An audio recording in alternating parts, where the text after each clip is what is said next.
What's going on, everybody? John here with you. I'm just pulling up the rosters. We will get everything going here now that we have the Canadian American national anthems up upon us. So let's start with the visiting Oilers. We're in Vegas tonight. It's 23-18-3. It's going to be Connor McDavid with Dylan Holloway and Derek Ryan. Darnell Nurse and Cody Ceci will man the first line defense for Jay Woodcroft squad. Leon Draisaitl, Ryan McLeod with Zach Hyman, Brett Kulak, and Tyson Barrie. RNH, Matthias Janmark and Klim Kostin, and then it'll be Warren Fogle, Vincent Descharnay, and Jesse Puljujärvi with Philip Broberg and Evan Bouchard in the back end defense. It's going to be Jack Campbell in net. Stuart Skinner is going to be with his wife and the birth of their child. They're waiting for that. So Jack Campbell is going to get back-to-back starts. For the Vegas Golden Knights, it sounds like this. Jack Eichel, Chandler, Stephenson, and Jonathan Marchessault with Nicholas Hague and Alex Pietrangelo. It's William Karlsson, Reilly Smith, and Phil Kessel with Braden McNabb and Caden Korsak. Michael Amadio, Paul Cotter, Byron Froze with Alec Martinez and Ben Hutton, and then Nicholas Waugh, William Kyrie, and Keegan Kolesar will man the fourth line for Bruce Cassidy's squad. Logan Thompson, the rookie, will get the start in net for the Vegas Golden Knights. So this is what it sounds like right now. For the Vegas Golden Knights, they are 28-13-2. They've played 43 games. They got 58 points.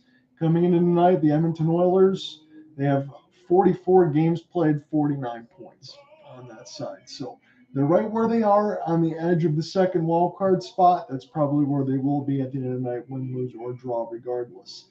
Edmonton's feeling a little bit better about themselves because they beat up on the California road trip on the side of Anaheim and San Jose. It was 13-3 score differential on that side. And for the Vegas Golden Knights, they're coming off a 4-2 win over the Florida Panthers. Here's a question for Vegas. Although they sit in the top of the Pacific, they're only a point behind in the central side of things, so in the best in the West of the Dallas Stars and the Winnipeg Jets. In the Pacific, will the Los Angeles Kings or the Seattle Kraken catch them? That's the ultimate question. The Kings, 45 games played. Vegas only has 43, and the Kraken only at 41, although they're going to get the points 56 now because they are just destroying the Chicago Blackhawks as we speak. So they're going to have 2 points in behind for a division lead. So that's all that's left for the Vegas Golden Knights. We think that they're going to be a playoff team. I would expect them to be. Where will they finish? On the top 3 seeding in the wildcard spot? This is a big game, especially for the Edmonton Oilers, because when you think about it, Connor McDavid, this is on the CBC side, and I'm going to let this sink in.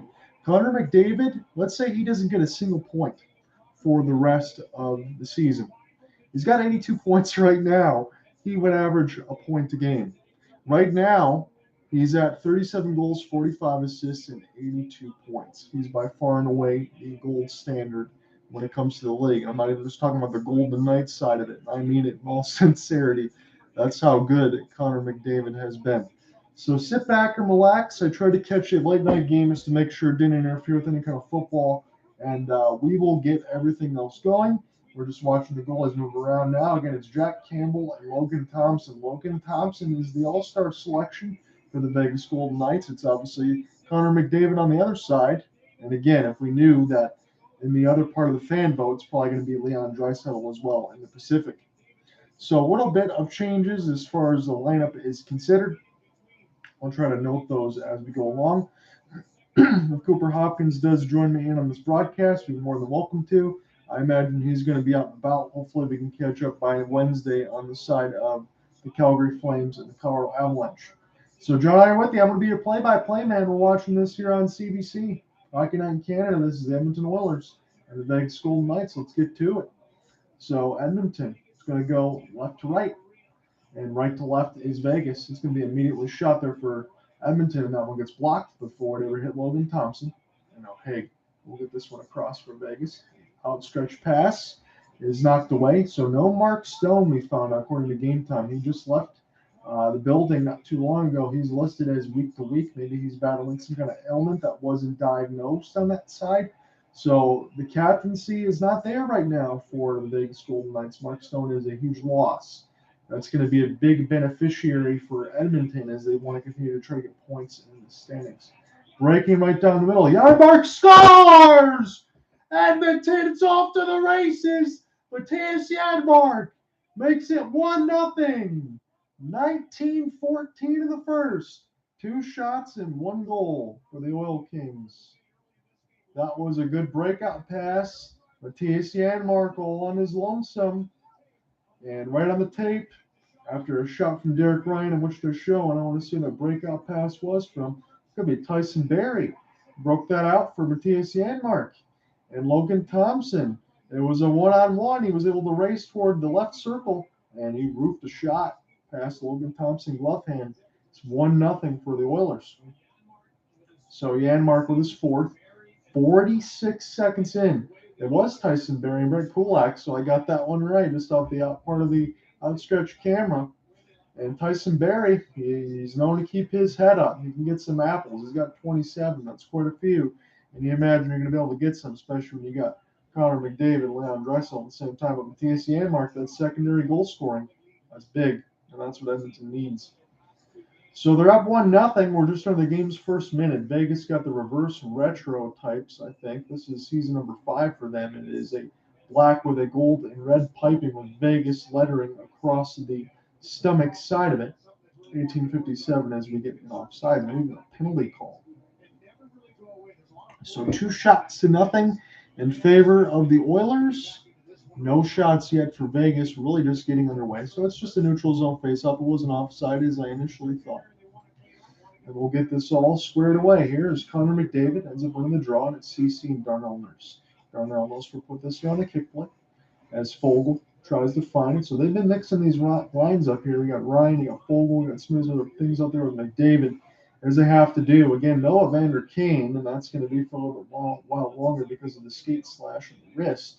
So here's the one thing you got to keep in mind is why it was such a big goal for Matthias Janmark. Did you know that Evander Kane is still top 10 in scoring for the Edmonton Oilers, and he hasn't played in about a month and a half? You got to let that one sink in, just like we talk about the McDavid ridiculous stat. If he didn't even average a point, he'd still average 1 point for the rest of the entire season. So McDavid wins another draw, and the shot goes wide off the bomb. Try to get picked up here by McDavid as Hyman. He's trying to help break this up. And now Vegas will try to collect in their own end with a stretch pass. Good defense there.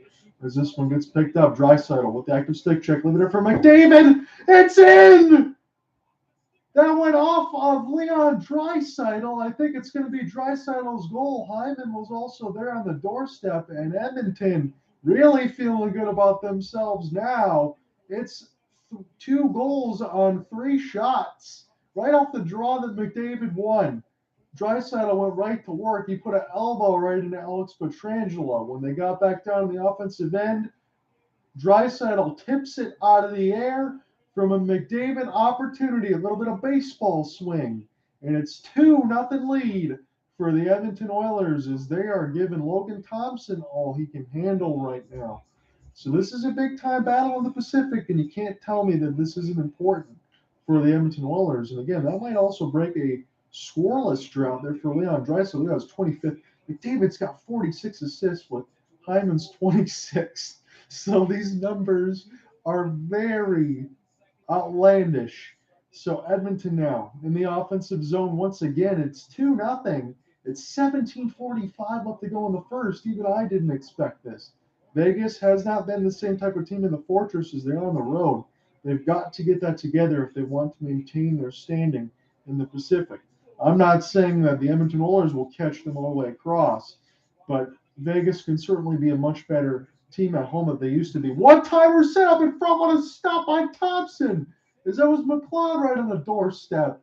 And that was a gargantuan save, and we're not even 3 minutes in. I have to calm myself a little bit, but it really was that big of a save. So Derek Ryan, we'll get this back to the defense now. And Nurse, we'll get this down here for Leon. He's going to take his time. Maybe he can hold that right side of the faceoff down as this touches the stick of Nicholas Hague. He's got to go ahead and play this quickly. But Edmonton has just been like hyenas and hamburger meat with the puck right now. They've been all over it. A big-time hit. That one was Shard and knocked that away for Edmonton. But now Vegas able to get this in the offensive end. Backhand opportunity for Hutton. And that one goes wide. Vegas will try to keep this one in deep. as Jack Campbell has a 2-0 lead to work with. Yes, it's Campbell's net because Stuart Skinner is waiting for the birth of his child out there with his wife. And Jack Campbell is going to get a couple starts in a row here. So this is a big-time opportunity for Campbell Soup to show what he's made of. But the good thing for him is he hasn't faced a shot yet. Well, he faces first. He's going to get picked up now as Michael Amadio will pass this one back, and it got deflected before it ever hit Campbell. Picked up now with Alec Martinez as he's trying to get around the left side red line. Vegas will come together to the left side boards. Go Knights Go chant right now at Las Vegas, Nevada. But this is very subdued right now. Vegas got punched right in the mouth. It's 2-0, 5 shots to nothing. Here's a turnover here. Hey, got to peel all the way back to go ahead and pick it up. So I'll have to look between some of the defensive lineups and between McNabb, Horchak, and some of these other players. So I'll have to keep my eyes peeled just in case I get a name in there wrong. Quinn Costin is going to hold toward the forehand side toward the right dot. But Edmonton can't hold it in. And we'll keep a chance for Keegan Kolsar as that got knocked away from him. And now picked across the left side of the faceoff dot. Edmonton, take their time. We'll just put this in across the embankment. This touches with the stick of Logan Thompson. And hopefully, for Logan's sake, he's going to get a few more chances to get touches, make some saves, and get comfortable. Chance in the high slot. That went off the stick. Chandler Stephenson gets to pick it up. And again, this gets turned over. This could be a breakaway. Yes, it is. Another opportunity off the forehand, and that one got answered by Logan Thompson maybe before the shot got taken away. And now Connor McDavid, he got brushed aside. I actually don't think he even got the shot off. He was trying to skate in tight. And now a rebound opportunity, but that one gets found off the carom by Jack Campbell. First save for him, 6 shots to 1. Edmonton up 2-0. And another breakout pass. He had Connor, the one with the wheels, right down the middle, and the Edmonton Oilers captain. He made about 3 different drags off the forehand side to get Thompson to bite. He never did. So Logan Thompson with his best save of the game right now. Again, we're still 14:45 to go in the first. Comparison to the last few games that I've done, I'm not used to really calling goals. I haven't seen too many. And Edmonton was able to open up with a can. So Pugliarvi will get this across the wall. Now this is a race for the puck. It's won again by Edmonton. Try to get dropped out in front, and this was canceled off by the Vegas defense instead. Good breakout pass. And here's a chance for Jack Eichel. Jack Eichel going to leave it here for Kessel as this one got knocked away. A couple active stick checks. Eichel tried to get there off the backhand. He could not. And now into the neutral zone. This gets intercepted as Braden McNabb gets a piece of it. Get this one back down. And now Reilly Smith lost it across the right side wall, but this does stay in. Petrangelo going to try to just take a slap shot right on net. And this gets answered now by Pugliarvi. He's at the end of a long shift. We'll go ahead and take his change since Edmonton's already sitting right there. And now this will go back to McNabb. We'll flip this one in. Edmonton trying to find it, but I believe this one might have bounced up and out of play. And this got blown dead with a high stick. So Paul Cotter going to go to the box. That is not what Vegas needs right now. Edmonton is going to go to the power play. They're already up 2-0. Big boys have scored, and one of them at least. It was Matthias Janmark and a chance for Leon Draisaitl. When we come back, it's an Edmonton power play. When we return.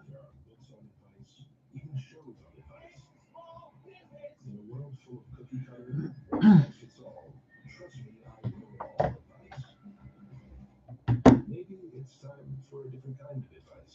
Advice that comes from getting to know you, that understands your perspective before giving you a new one.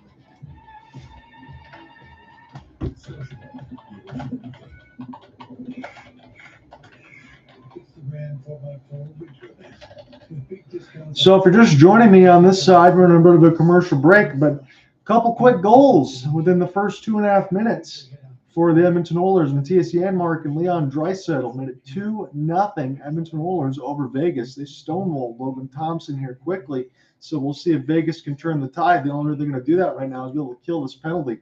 So it's not been a good start for those in the fans of the Fortress.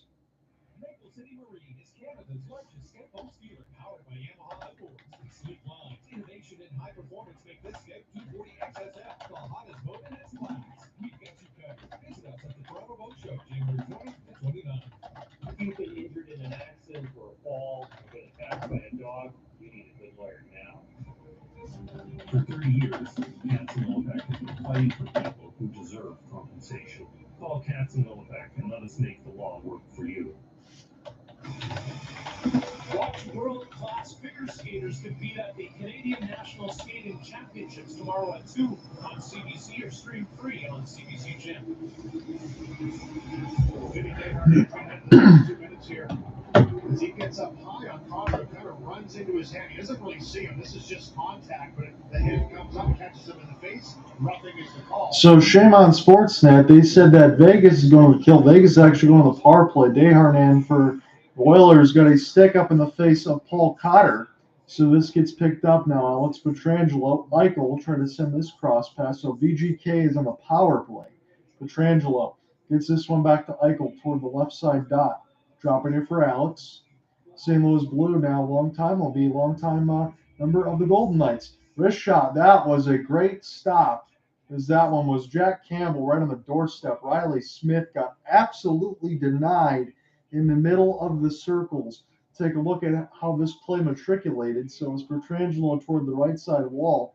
Eichel going to take his time. That was an absolute dot pass from the left line to the right face-off dot. Reilly Smith was wide open. I guess his only mistake was he took an extra beat off the toe drag to wind up a shot rather than get rid of it right off the 1-tee.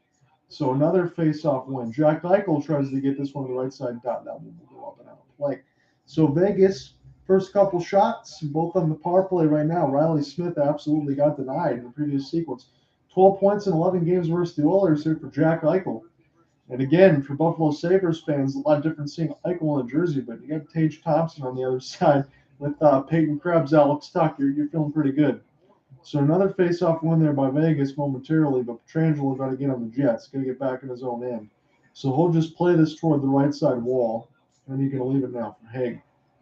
So he'll take his time in behind the office, try to quarterback this thing. Breaking in the zone, it's Jack Eichel now. Off to the races, he'll put this in toward Reilly Smith toward the left side dot. And now this is intercepted by the Edmonton Oilers. McLeod has a chance toward the left side of the boards, and this gets knocked away by Vegas. So good job on McLeod, be able to kill some extra time. 55 seconds left to go in the Vegas power play. Again, it's the first of the game. We're just 12:40 into our game right now. In this first, it's a 2-0 lead for the Edmonton Oilers.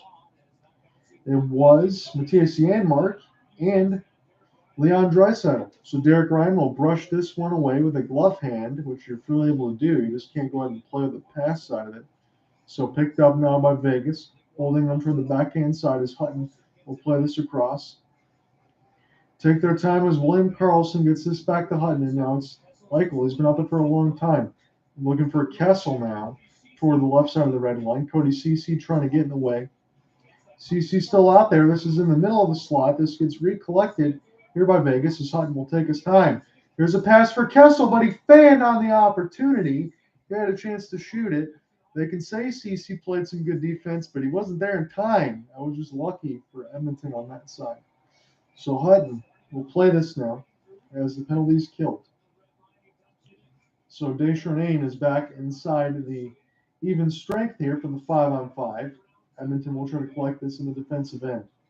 They'll take their time as Zach Hyman will try to spin out the man from Vegas. And now here's a chance as Braden McNabb will look to break out.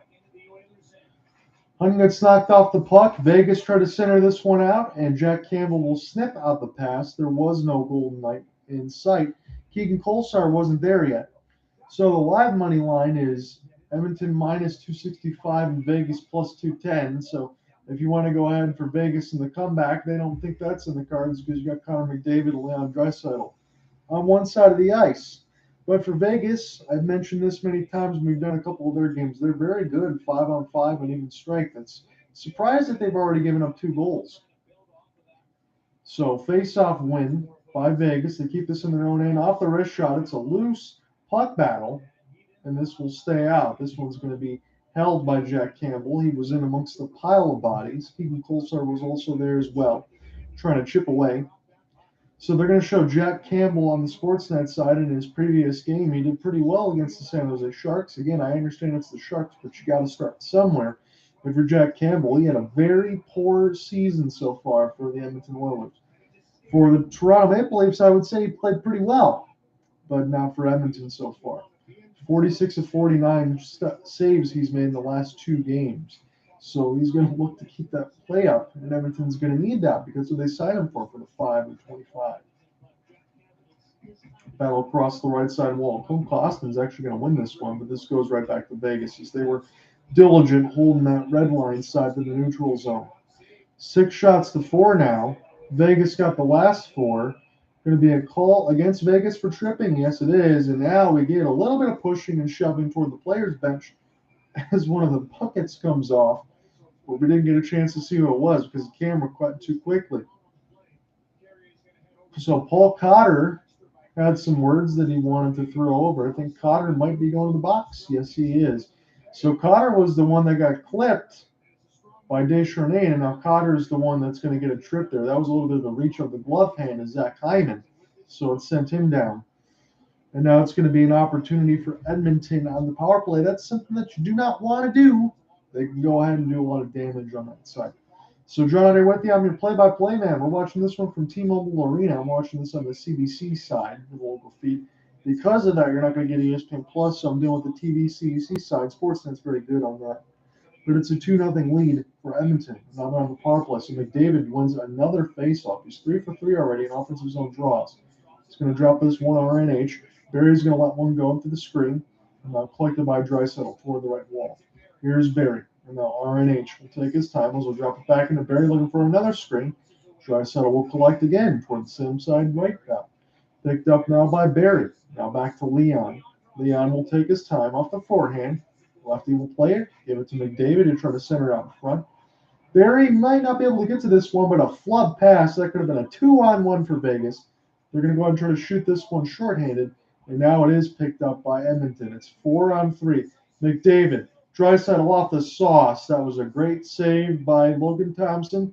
He needed to make it, and he needed to make sure he grabbed that rebound because McDavid was on the doorstep looking for a tip or any sort of deflection. It was saved. Kill. So Logan Thompson's got to be the best penalty killer at this point. If Vegas does go down 3-0, I'm not going to be one of those ones that say that they can't come back, but with the amount of firepower that Edmonton can bring, it can be very, very difficult. So McDavid wins yet another draw. It's the 4th offensive zone draw he's won. We're halfway through this first period. McLeod winds up and tees it up, and that one goes right into the net of Thompson as he hits with the glove hand. An exaggerated one slapper there, one tee for Bouchard. He let it go. Thompson made the save.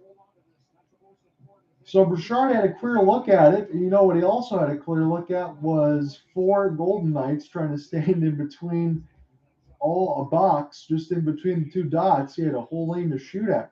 Another one for Draisaitl. That one gets fired wide off the right glass. Vegas trying to get that out. Reilly Smith cannot. Edmonton will keep this in. RNH will take his time toward the left side dot. They'll drop it back. It's Draisaitl. McDavid now on the right wing. McDavid let a wicked wrist shot go, but it got stopped by the right pad from Logan Thompson. And now here's Bouchard. Back to Nugent-Hopkins trying to find Draisaitl. There's McDavid. Big save by Thompson. The rebound was loose, and then it was finally cleared out by Vegas. Jack Campbell's got to feel pretty good. He's only made 4 more saves than I do, and I kid against Jack Campbell, but it's been a relatively easy first period, and that's what you like, especially off the back-to-back starts. Build a little confidence to get another win, especially against a team like this in a Pacific Division matchup. Vegas is a good team, and Edmonton is kind of cleaning their clock right now as this is picked up off the clear. So Jack Campbell will touch with the goal stick. Vegas has done exactly what they needed to do. Logan Thompson was the best penalty killer at that point as he made 5 saves. So here comes Edmonton again, left to right. Cody Ceci gets us across the red line. Edmonton will collect across the right side boards. Now in behind the office of Thompson.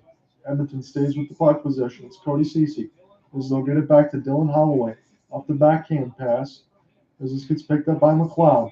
Ceci will take it here. Nurse will let it go, and Logan Thompson will make the save toward the left side red line. All Edmonton right now, Logan Thompson is seeing pucks in his dreams. If they get any more puck possession like that, this game could turn. It's already 2-0 for Edmonton.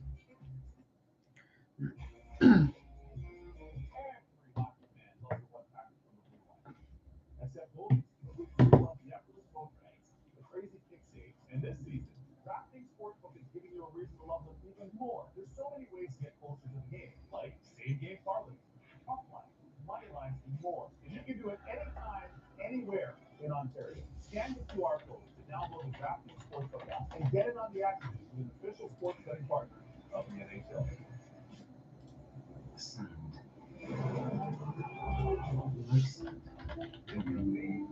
Between the toes is such fun. In other places. The more you become an expedient, you can instantly start saving on your travels. So you can go see all the sandiest things and never wonder if you got good deal. Because you did.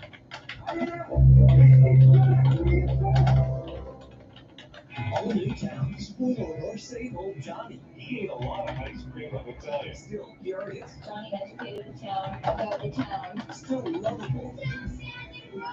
Still standing on CBC and stream free on CBC Gem. Hey, it's Paul. You may have heard of him. I'm not biggest admirer. We started this together. We'll finish it together. What could possibly go wrong? Around the world in 80 days. Mondays on CBC and stream free on CBC Gem. Rapid Recap is brought to you by Tylenol Rapid Release Gel Caps. Vegas and Edmonton, mid-November. Golden Knights force OT, and it's Connor McDavid to the rescue.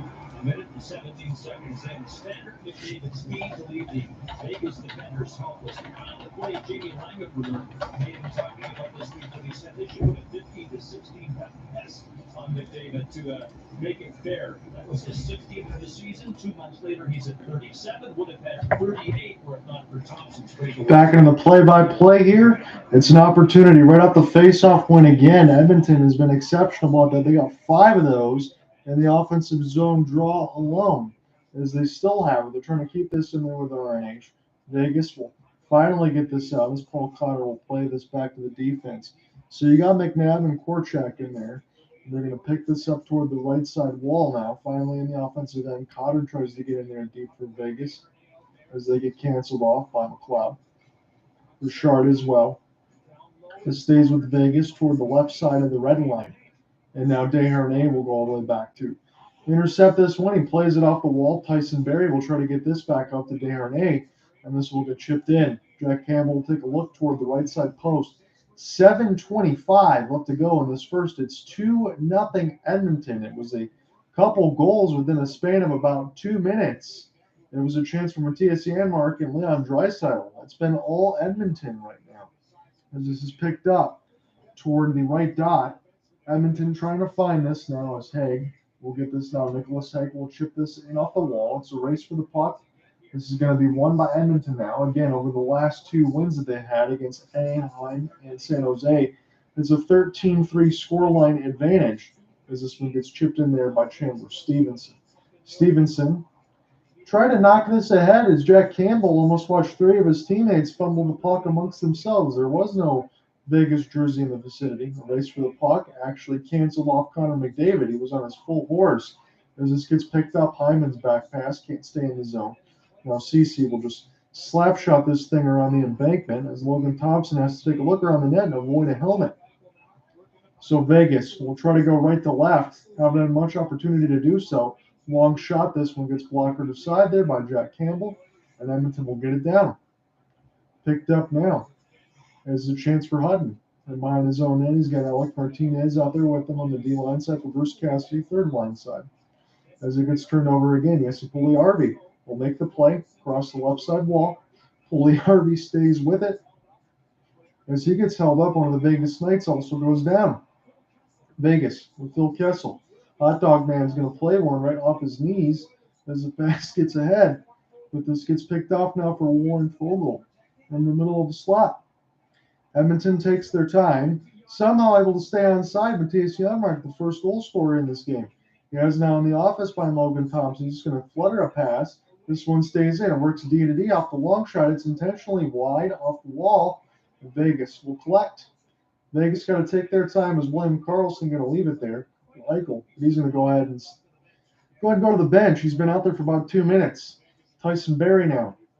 He's got it off the backhand. He stays patient, looking for his defensive partner in Kulak as he takes a look there with Jack Campbell. 5:10 left to go in this first. Still 2-0 advantage for the Edmonton Oilers. They've had all the play right now. Vegas has not had the answers. This is unusual, but not unusual for the home crowd squad at the Fortress here at T-Mobile. They've seen Vegas lose some of these games that they normally wouldn't in their earlier years when the Fortress seemed impregnable. As this is picked up now, McDavid, a couple extra toe drags. He's going to slow it down, looking for Hyman in front of the net. Big time hit against one of the Vegas Golden Knights. It was Pietrangelo that got knocked down in this heavily padded wallet. As this gets picked up here by Bouchard. And now Hyman will try to get a piece of it. He gets knocked down momentarily off a trip, but the refs are letting these guys play right now. McDavid's going to throw the body. And it's going to be a foot race for the puck. This one's going to be won by Bouchard, and then we'll take it the other way. 4:24 left to go in this first. Live total goals on the DraftKings Sportsbook. Over 6.5 is -180. Under is 145. I still might actually press that over. I know Vegas has kind of settled this down a little bit, but I still think the way that this is playing right now, the next goal, even though it has to go to Vegas, I think it might go to Edmonton the way this game is going right now. It's been one-sided. Another face-off win. RNH this time was able to get it. It's the 7th offensive zone draw win for the Edmonton Oilers. You cannot understate that right now. 4:10 left to go on the first. Deflected. That one goes wide. Nicholas Waugh tried to get to it for Vegas. They need something right now. Vegas is getting whooped on their home ice, although it's very early. 4 minutes in the first. John, I'm here with you, the play-by-play man. We're following this along on Sportsnet on the CBC feed. It's Edmonton and Vegas. We're at T-Mobile Arena right now. We're in Las Vegas. It's picked up by Hutton off the backhand as this did not clear the player's bench from the glass, so the play is still live. 3:40 left to go in this first frame. Chance for Haig. Start the breakout now. Jack Eichel with the fluttering passes. They will stay on side. Reilly Smith lets one go. And this one's right in the webbing of the catching glove of Jack Campbell. High shot. Might have also buzzed the tower. That's what Jack Campbell's kind of initiating as he's shaking it out. Come right back. 3:32 left in the first. Inflation just keep inflating. What is early retirement now? GNC or TFSA. So many acronyms. Is it too late to start investing? Am I covered for a rainy day?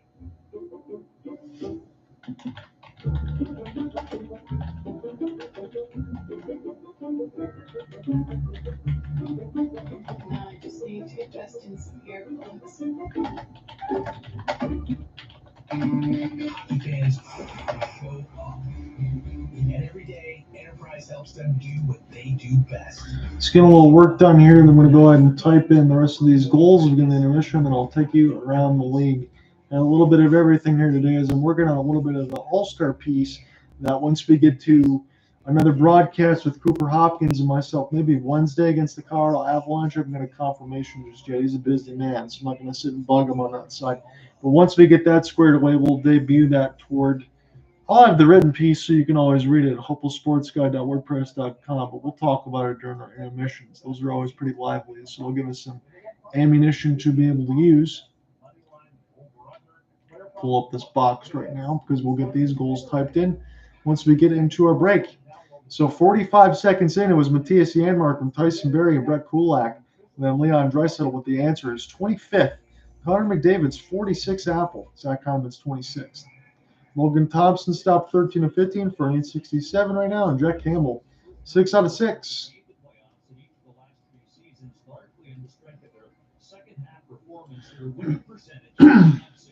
Significantly in the second half of the last 3 seasons, and it looks like they're in the process of assembling a good start to the second half of this campaign. We will credit Oiler broadcaster Bob Stauffer for doing this research. As Bob knows, we're not about stealing his best stuff or anyone else's for that matter. So Edmonton's going to get the defensive zone draw. So they've had so many of these right now. This is a key point in this first period that we can always talk about. Some people will throw aside face-off stats, but they matter. Off the one-timer, this one gets blocked, and now Edmonton's got a 3-on-2 developing. Toward the left side, they are spaced into the center and the right as this one gets picked up down on McLeod. Now to get a chance for Cody Ceci. He was on the forecheck, actually, trying to attack that one off the 3-on-2.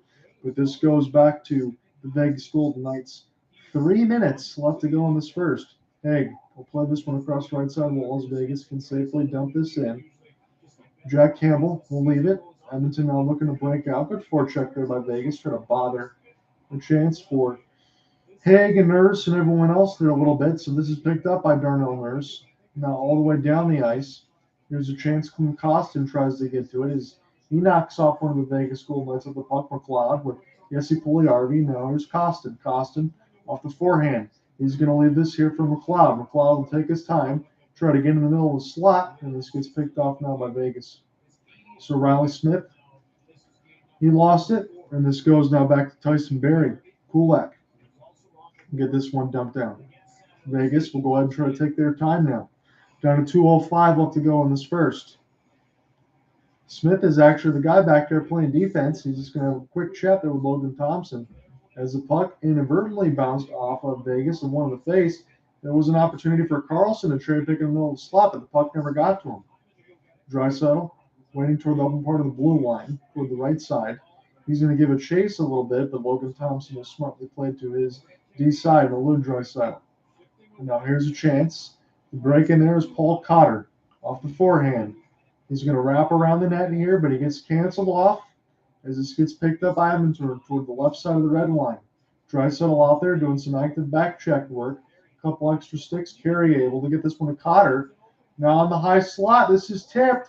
Stopped by Campbell. Where's the rebound? It's in amongst a bunch of Vegas jerseys. Another shot into the screen. Campbell makes a diving save. I don't know if this actually hit him, but now Vegas might have baked it in off the backside. It was complete madness. It was drowning pool, bodies everywhere. And Nicholas Waugh is going to be the one that might get this goal, or maybe even Keegan Kolesar. I could throw out a bunch of Vegas names on the third and fourth line side. So the way that it just developed was shots from the point. Campbell was down. One of the shots from Bouchard, he actually should have shoveled back to his netminder to get a hold and stoppage. And this was actually in behind the net toward the left side of the red line, picked up by Keegan Kolesar and off the left side of Jack Campbell and into the net. What kind of hard-working, chippy goal would you want to describe that one as? But Keegan Kolesar makes it a 2-1 game. That was good hard work there by Vegas. That's the only other way you can describe that goal. But now they can't give up one as Connor McDavid whistled it wide of the left side post. So good work there by Vegas. They really needed to get that answer at the end of the period, and now it's a 2-1 game. Long outstretched pass. McDavid was offside. He had to chip back.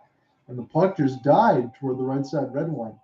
Here's an opportunity for Vegas. Cotter try to gain the entry. He'll ride that white side wall of the windmill dig, but he lost the puck.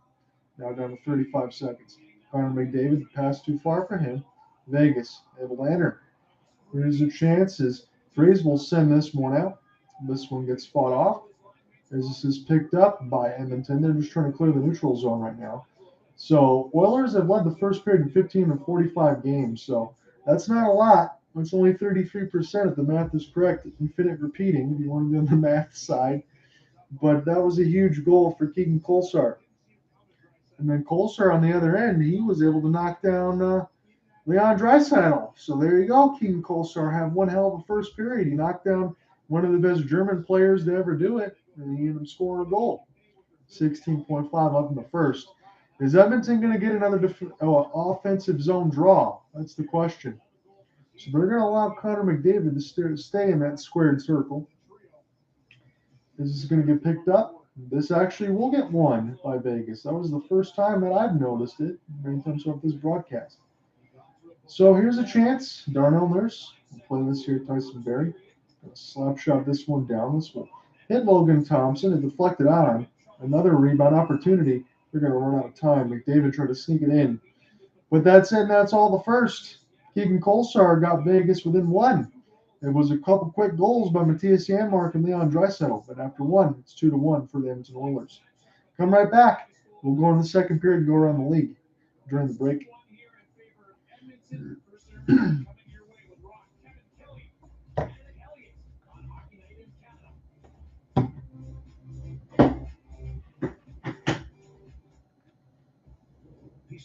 All right, I'm going to get these goals typed in, and if anybody is on the YouTube side, I don't expect, because I know that there's a football game and stuff going on, but if anybody's on the YouTube side, we'll get a quick little reset. I'm just going to go ahead and type our goals in for our game, because the complete game story is going to follow. Let me go ahead and just type that in there right now.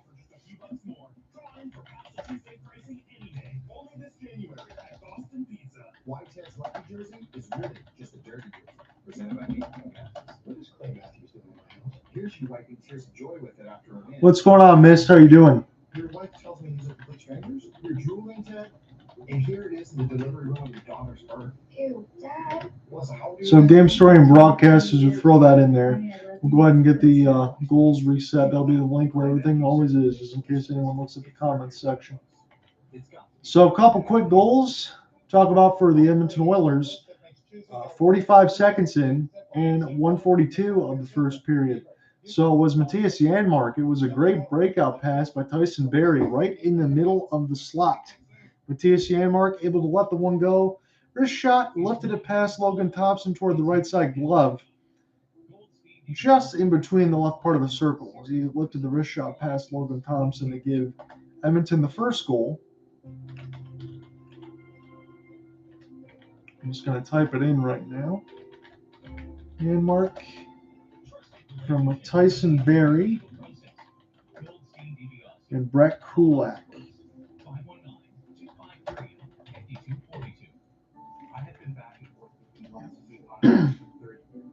My whole experience with laser institute was incredible. I teach stand-up surfing lessons here in Windsor, and I'm always concerned I was going to lose a contact in the water. Now, not only is my vision crystal clear, I can see better than 2020. Life without corrective lenses is much simpler and far more enjoyable. Just ask the thousands before you. Visit WLEI.com and book your free consultation today. Hi, I'm Megan. And I'm Reilly. And we have achieved Grandmaster status on this country's business. Hi, my name is Nancy. I achieved the Council Self-Leadership Award. Hi, my name is John Schroeder. I've been recognized by the grade. I'm Andrew, and I think they're cooking them out for the last. Okay, so that was the first one. And then the next one for Leon Draisaitl. There was traffic in front of the net, and Connor McDavid fired a shot right on toward the left side of the dot. It bounced all the way over toward the right. Draisaitl able to baseball smack it right out of the air with the stick with a good hand-eye coordination. Draisaitl got his 25th of the season. And that was the second goal for Edmonton.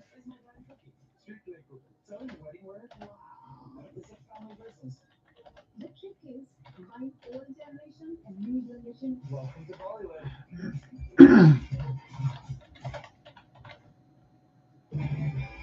Connor McDavid, the NHL's leading scorer by a mile and feet. Last week it was JT Compher. He went back and took it. Tonight it was Alex Pietrangelo. It was a super start for Edmonton. We got ourselves a game with Kevin Bierce, Kelly Rudy, and Elliot Friedman. And why don't we start with Leon Draisaitl? Another great period and just unbelievable hand-eye coordination. And it's on the first or the second goal that the Oilers scored. And you see Draisaitl in the neutral zone, backhand, knock this puck out of the air. And that turns the puck over, of course, and now you're going to see the beautiful play right in front by Draisaitl. Okay, the first one is backhand, this one's forehand. He knocks this down for his 25th of the season. You can't top that hand-eye coordination. It's incredible to watch. His skill set is off the charts, off the charts. But what I like about him even more and sets him apart from a lot of very skilled guys is how physical. So they didn't go ahead and update the Vegas goal yet. But I'm going to go ahead and tell you what that is. So Keegan Kolsar, I'm going to go ahead and get the time on it. So let me make sure I get his spelling and everything else on that side. So Keegan Kolsar, I know he's in here. There he is. He gives a little bit of a shot here to carry it. He's watching him to don't do something. And then he sees Kolsar here, and he wants to. So Keegan Kolsar got the goal. I think it's about 17-minute marker. Hopefully they'll update this. Maybe if I pull in the play-by-play side, it'll actually be listed. So it's not even listed on that time of it. It's just on the box score. So about 17, I would say like 45. So about 2, whatever left to go in this period. Keegan Kolsar, there's a couple of chances off of the slap shots. And on the side of the line, let me give it to you because I don't have any of the other numbers in front of me. It was Braden McNabb on that line part of it. He was able to get a couple slap shots off and went toward the left side of the red line. Campbell was down. He tried to make a snow angel save. I think he actually got a piece of one. I think a couple of the other opportunities hit the Edmonton defense. The puck ended up toward the left side of the red line, and Keegan Kolsar actually shot a backhand from the left side of the red line that went off the stomach. The left side of the stomach there of Jack Campbell bounced off him and went in the net. So that was the 2-1 goal. So after one, Edmonton's up 2-1. Goals by Matthias Janmark and Leon Draisaitl. Keegan Kolsar got the Vegas Golden Knight goal. Yes, it's I do miss, and hopefully, if you have any bets or anything else going on that side, hopefully it ends up feeding you well. We'll see what happens right now with the Oilers. They played a pretty good game right now. That was a monumental answer that Keegan Kolsar had to get. So we'll see if that continues to be the case. I wanted to get the late game in. I didn't want to step on any of the toes of the football games and everybody else is working on all that stuff. So I didn't expect a lot of foot traffic in between Twitter Spaces and YouTube. But hope you're doing well, man. You admitted it. Yeah, I'm not on camera. Anyway, Scott talked off from the show about how Mark's doing this week to week. From what I understand, about a week from now, they'll probably have a better idea of what this is. And hopefully it isn't that serious. Stone's had a lot of back problems. The one thing I've always been careful about is some of Stone's previous injuries have kind of been misreported. They've said they've been super serious. He's maybe come back, and he's talked about how he doesn't like that. So I want to be careful. I think they're going to know in about a week's time how serious this is for his. All right. So as you probably know, all the Canadian teams are in the United States this evening, and it started today in Dallas with the Calgary Flames visiting the Stars. And what a great start for the Flames. Andrew Mangiapane, just 25 seconds into the first period, is going to get this feed. Watch this backhand. He beats Wedgwood. That's a 1-0 lead early. And then the Flames are going to continue, man. They were going. How about Chris Tanev? He's going to get his first of the season, make it 6-1. And you're thinking, okay, that's a nice cushion. Well, Dallas, huge comeback, made it 6-5. But that's a big win for Calgary going into Nashville for the last game on this trip. Oh, that's me. Vancouver and Sunrise. This is 3-2 right now on the power play. And a great pass here by Reimer as he get candy pelted at me to make it 4-2. That would be the game winner. Canucks did score, and Bobrovsky with a big fist pump. Curious why he was so excited about that big save with about 3 seconds to go. We all know winning's fun, but that is a fist pump. The number 1 team in the league against the number 2 team in the league, Toronto and Boston. The tone was set earlier. This was Wayne Simmons and Nick Foligno. Holy cow, Wayne Simmons and Nick Foligno. I didn't see that in the first part. They're going to the Sportsnet intermission. They're showing Toronto and Boston now. That was a heck of a scrap in between both. Oh my goodness. That put Boston from 3-2, but early in the third, Austin Matthews back after missing a couple of games. Beautiful goal. Michael Lumsey tied it, but late in the third, Swizzlick steps into one to beat Murray. That gives the Bruins the lead and the win. As soon as they stepped off the ice tonight, they announced that Pavel Zacha has signed a 4-year, $4.75 million a year extension in Utah. So Elliot Friedman has reported that Pavel Zacha 4.75 for Boston Bruins. That's a heck of a signing there. Even if you have depth in the second or third line side, Pavel Zacha's been good. Everybody in Boston's been good. You don't really want to disrupt anything on that gravy train.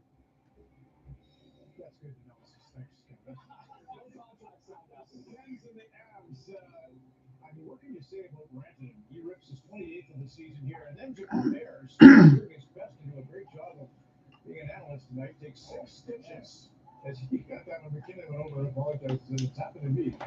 Great work by Jamal as he endures. And then Rantanen with his 7-0 Avalanche over the Oilers. Holy cow. All right, let's go around the league. I know I said I was going to do that. We'll pull this up right now. So I want to go ahead and take my look at it. Hopefully we get a chance to look at Cooper Hopkins if he does come in here for a minute and go ahead and talk a little bit. We'll see what happens. Maybe the third period will get lucky on that side. So these actually updated, so I can go ahead and update that side. So we'll do that really quick, and then we'll go around the league.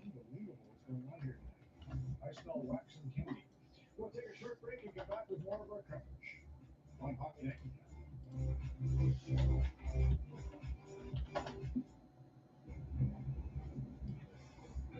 It calls you to a place with no boundaries. Where the trail ends and the beyond begins.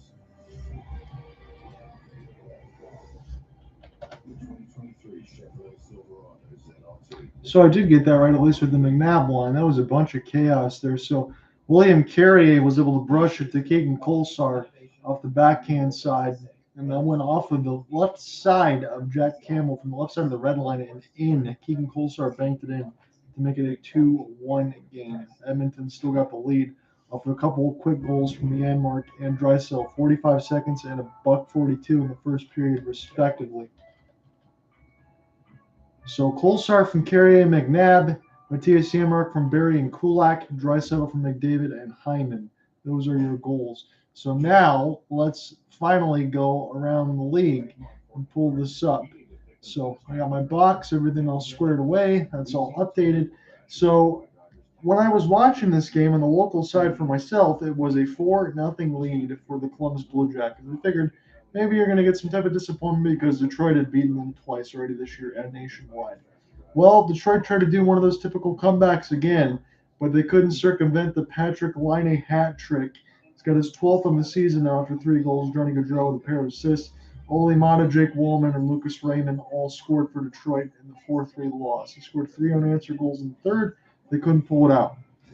A couple of live scores here for you. The only other one that's live is the Kings and the Devils. I thought about doing that game as well. At 11-17, we went with the old Golden Knights and the Oilers. Our game's at 2-1. Some finals here for you.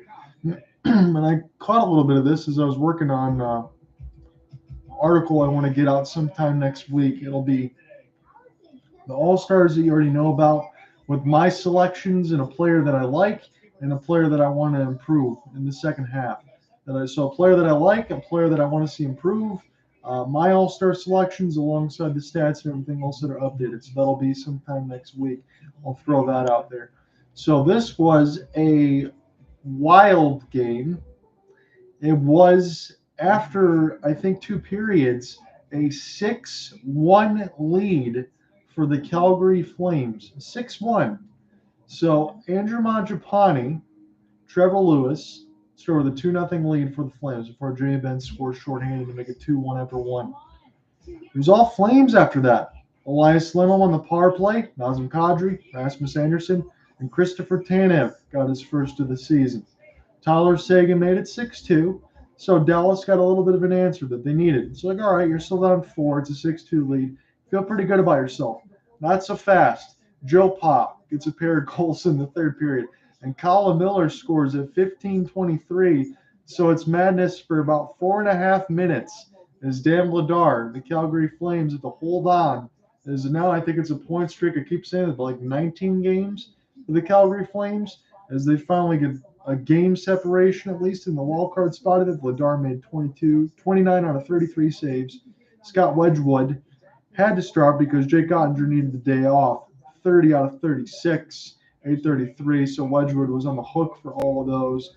That ends up happening, though, sometimes because you got to give Otter a day off. You can't just play him to his death. I understand the days of, Dominic Hasek and some of these other ones playing 65-plus games, Marty Brodeur. That's out the window now. They don't let those guys do that anymore. So the Bruins, they don't lose 2 straight at home. They beat the Toronto Maple Leafs in regulation. It was 1-1 after 1. Michael Bunting and Patrice Bergeron. Pierre Engvall and David Pastrnak in the second period exchanged a pair of unassisted goals. A.J. Greer with his 4th, he broke the tie. And then Austin Matthews, he came back to play in this game. He's battling a little bit of a nagging injury that he doesn't want to talk about. They want to make sure that they can rest him when they need to. But again, in a game like this, he wanted to play. Nobody's going to tell him no. Matt Grzelcyk ended up getting the game winner, his second. 18:44 in the third from Taylor Hall and Brandon Carlo. It was a 4-3 win for the Boston Bruins. Bees got it done. 2-1 Hurricanes over the Pens. So the Pens, off the back-to-back incident, they got mudhole stomped by the Winnipeg Jets. Didn't do so bad. It was Brady Shea, Jalen Chatfield, the goal in the first, goal in the second. Rickard Rakell scored in the power play in the third. Couldn't get any closer. Freddie Anderson, I believe it's his second start of the season, coming back from injury. 34 out of 35. He was spectacular, 971 save. Casey DeSmith, not so bad himself, 34 out of 36 in the loss for Pittsburgh. So they're still sitting in the wild card spot, are the Pens. It was a 7-0 drubbing by the Avalanche. They needed some points. They're behind a little bit. They have games in hand. Let's just go through the goals. So Mikko Rantanen, Alex Newhook, Arturi Lehkonen, Mikko Rantanen, Arturi Lehkonen, Brad Hunt, and Newhook. So 2 for Newhook, 2 for Lehkonen, 2 for Rantanen. That's going to get the job done. Pavel Francouz, 29 save shutout. Anton Forsberg, he was on the hook for 7, a 788 save percentage. Woof. 26 out of 33. Islanders get a 2-1 win over the Canadiens. Flyers continue their strong play. They get a 3-1 win over the Caps. It was the Kraken. It was a little bit of a shootout, but they still won 8-5. So they go a perfect 7-0 on the road stand. Peter Mrazek gave up 4 goals on 5 shots, got pulled. Alex Stalock gave up 4 goals on 25 opportunities. Martin Jones gave up all 5. He got the win, though. Matty Beniers did score. And I say that for me, folks. I say that one for me. The Sabres, they get a big win over the Preds. That's going to be good for Flames fans' side as they're trying to get close in the wild card. Sabres deny that opportunity. Let's look and see if Tage Thompson scored any goals. It was Skinner, Cousins, Olofsson, and Kyle Okposo and Jack Quinn. Nothing for Thompson. He did get an assist, though. And one last final to tell you about. Before we get into the second period, the Lightning and Blues, they won 4-2 to Tampa.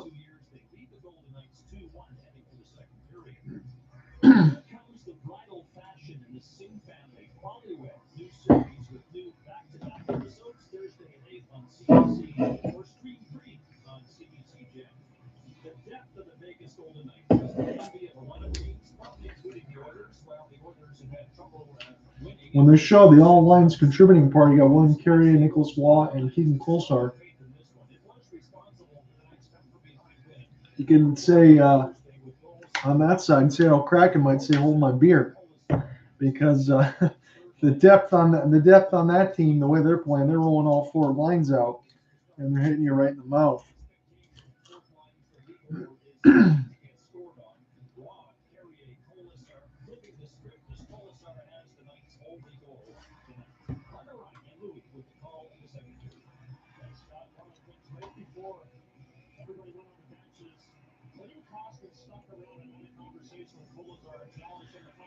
All right, everybody, we'll sit back and relax. We're going to be starting this second period. I'm going to get the game story and everything else done once this game is over. So second period puck drop is underway. Kulak, Tyson Barrie is out there right now for Jay Woodcroft squad, and Jesse Puljujärvi will get this one dumped in as Nicholas Hague has some trouble in behind the office. There with Logan Thompson. He made a save with the right pad, and then they almost turned over right in the middle of the slot. Now they do. Jesse Puljujärvi will lift this one. Connor McDavid, a couple active stick checks, trying to get around Hague. And this one gets flipped into the players' bench. You can safely do that. 19:31 left to go in the second. It's a 2-1 lead for the Edmonton Oilers, 16 shots to 9. Your goal scorers, Matthias Janmark, Leon Draisaitl, and Keegan Kolesar got the goal late for the Vegas Golden Knights. What's going on? How are you doing there on the Twitter Spaces side? Hope you're having a good one, man. So picked up and through the offensive zone draw was Connor McDavid. He actually lost the second one in a row. Haven't said that too many times. He won about 5 of those. So this gets picked up on the backside for Cody Ceci. Stick lifted. An opportunity there for RNH to clear, but his stick broke in half. This could give an opportunity for Vegas now. And now picked up Hutton off the cross pass. It will stay in. And a long shot gets deflected there by Campbell. Picked up now by Vegas. because they'll take their time now, like Martinez. Walk toward the right side wall. I'm just going to throw a long shot. This one gets handled by Jack Campbell. No screen out in front. That's what Vegas wanted, but I figure maybe after they skated around long enough, probably got tired to fire that one right on. Go ahead and take that change. Physicality in some of the game is what they're showing on some of the Sportsnet highlights in this first, as we're just starting the second now. Hockey Night in Canada double dip. This is Edmonton and Vegas. 2-1 scoreline for Edmonton. 16 shots to 11 for the Oils. Picked up now.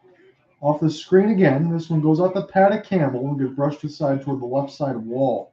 Vegas will get this one in deep. And now go back D to D. Chandler Stephenson's shot goes just wide in the right of the cage. And now here's Connor McDavid. Off the flip pass, he's trying to find Zach Hyman. And Vegas will go back and collect now in their own end. Here's a chance now for Jack Eichel. He's going to put this right across the mask of the Golden Knights. Vegas will get this in deep. And now Barrie leaves it here for Kulak. Makes the play across his knees before he falls down. Again, he just slipped a little bit. Nobody in front. 18-19. Icing against Edmonton. They cannot change. So offensive personnel got to stay out there. Most points in one season since 95-96. Mario Lemieux had 161 in 70 games. And Connor McDavid right now is projected for 153. So I was going to say, is Connor McDavid going to hit the 150 mark, even the 160 mark? And that's what they have now, 153. So certainly possible, folks. That's absolutely incredible.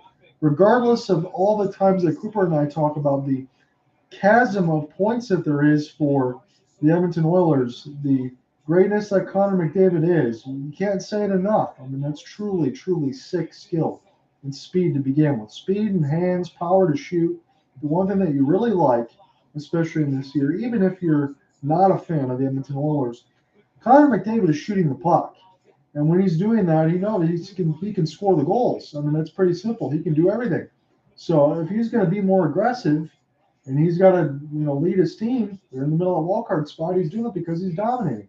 And we need it right now. So picked up by McNabb. As this bounces off of Pietrangelo, Reilly Smith couldn't find it. Edmonton going to take their time. Play this now across the right side wall. Try to find Leon Draisaitl. And this gets turned over. Steered aside by Campbell off the long wrist shot between the circles. And now down the ice. It's a race for the puck. This is going to get picked up now by Hutton. Hutton will help cancel off. And now Clem Costin also trying to bother one of the Vegas Golden Knights is Paul Cotter, trying to windmill deke his way through the traffic. He cannot, as Draisaitl got in his way. And now this will go back to Darnell Wurst and Cody Ceci. Here's a chance for Janmark. He scored the first goal. Cross pass, Logan Thompson actually brushed out his side with the right pad. That is going to count as a shot on net because it got fluttered toward the goal. Vegas try to get this one out now with Jack Eichel off the forehand. They're going to be going right to left in this second period. Gains the inch toward the right side, but he's offsides. 16:41 left to go in the second frame. John, I'm here with you. We're watching this one on Hockey Night in Canada on the CBC feed. It is T-Mobile Arena. That's why I'm here with you tonight. This is the late game. I wanted to make sure I didn't step on any NFL games and all that stuff, so we got the late one in. And as we mix toward the next week's side, I think Monday will be an early game between the Seattle Kraken and the Tampa Bay Lightning. I'll have that call for you. And then Wednesday, I should have the call between the Calgary Flames and the Colorado Avalanche. That's my plan right now early. I want to use a couple of the off days on that side to finish up the article that I'm working on for the All-Star side for the NHL. So as we're back underneath the action now, it's 16:25 left to go in the second. 17 shots to 14 in favor of the Oilers as Vegas is offside again. When Costin comes together there with Braden McNabb. Costin's got 5 goals in the last 7 games, that courtesy of Sportsnet, as we get a commercial half and half. So I appreciate you guys if you jump in and out between Twitter spaces, and a couple accidental ones at that. I'll take whatever I can get. I appreciate you hanging out with me tonight, hanging out late. It's going to be late on the East Coast by the time this game's done. And we'll wonder for Scott Oak who's going to be the guest at the end of the game. It was Connor McDavid last week. Again, if you didn't get a chance to miss his about 40-some-minute interview, they had some information of what he would do if he was younger, what advice he would have for himself and things like that. And a lot of it for McDavid, it's just about enjoying the moment. doing everything that you can to help your team succeed. I mean, that's the most important thing. I understand it's a subtle thing to say, but sometimes people forget about that in life. When things are going good, you just got to enjoy it while it's going good. And when things turn around and go the other way, all you can really do is continue to roll with the punches, continue to fight through it, because life can be very, very difficult. And I'm not just saying that for myself or anything else. Day to day, it's a struggle for everybody. So take with the punches, be happy when the times are good, and fight through it when the times are bad. That's really all you can do. McDavid, defensive zone draw. And he is going to get kicked out of it, but that's all right because Leon Draisaitl is going to go ahead and take this draw. But this one actually does get won by Chandler Stephenson. So good job by him as this one gets picked up now to the neutral zone. And Nurse was very cautious with that pass as Edmonton finally break out toward the right line side. Connor McDavid was waiting in the high slot as this gets picked up now. Haig almost turns it over. Now Zach Hyman trying to make life difficult. Vegas now will try to go right to left.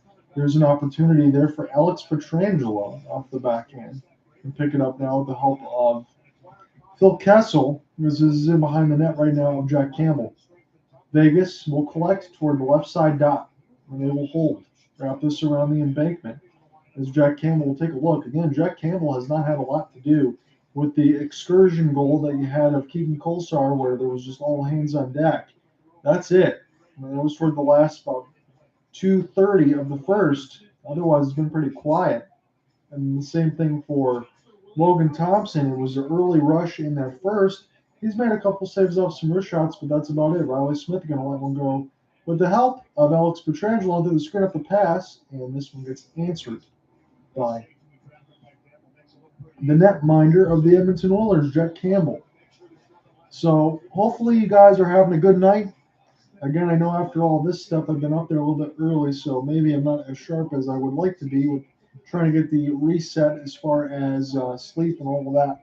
But we'll be good as far as the Monday and the Wednesday side. We go between Seattle and Tampa, and then Calgary and Colorado on the Wednesday side. 6-1 in favor of Vegas in this period. But the score Chiron is going to tell you a 17-15 advantage in totality for Edmonton with a 2-1 scoreline advantage. So Fogle is out there right now, and Evan Bouchard will get this one down as this gets picked up now by Alec Martinez. Martinez will flip this one as this gets picked up momentarily, but Vegas couldn't find it. Now Warren Fogle will get a chance there for McLeod. He's going to take this time with the wrist shot that goes wide at the left side post. And now Vegas. It's a 3-on-3 toward the left side, and it gets canceled off by Bouchard. Bouchard's going to hold. He's going to leave it now for McLeod. McLeod will try to play this here to Fogle. And Fogle will get it ahead. Desharnais toward the right wing side, right into the catching glove of Logan Thompson. I'll take no chances. Desharnais got his first NHL point last night against the Sharks. That's got to be a hell of a feeling. But he got denied there by Logan Thompson with the right glove. He was racing on the right wing. He was selected to shoot it against the grain. Not a bad decision, though. Not a bad decision to get shots on net, especially when you have the lead. Vegas is a good team. They can definitely bombard you with chances. They're doing better in the second period, but that doesn't always work out for Vegas. Sometimes you can say the same thing about Calgary. They get shots in mass, but sometimes they don't always work out the way that you want to. So picked up now off the clear, Alex Pietrangelo. Play this off the embankment across the wall. This was momentarily held in by Edmonton, but a race for the puck. This gets negated. Edmonton will still get to it now as Clem Costin's now toward the right side. Was going to go toward the forehand side, and that was actually Janmark that wanted to get a piece of the second. Kostin picks it up. It gets centered. Here's the rebound that goes off the dome of Logan Thompson as the fans are now all of a sudden pounding the glass. McDavid trying to force the steal toward the left side wall. And now we will see if there is anything to that. Janmark, as McDavid gives him a little bit of a tap across the head. He knows he had a great shift to Janmark. Power move and toward the left side dot, trying to shoot it short side on Logan Thompson. And then RNH on the doorstep as well. He got denied by Logan Thompson. A couple big saves right there. Come right back.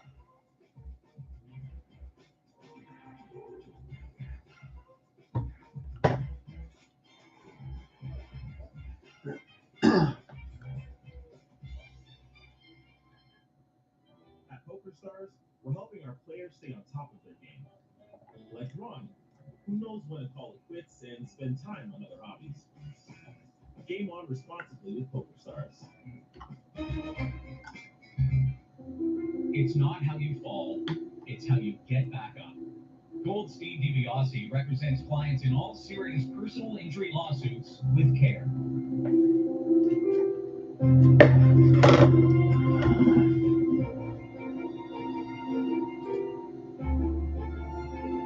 Trusted relationships through the entire legal process.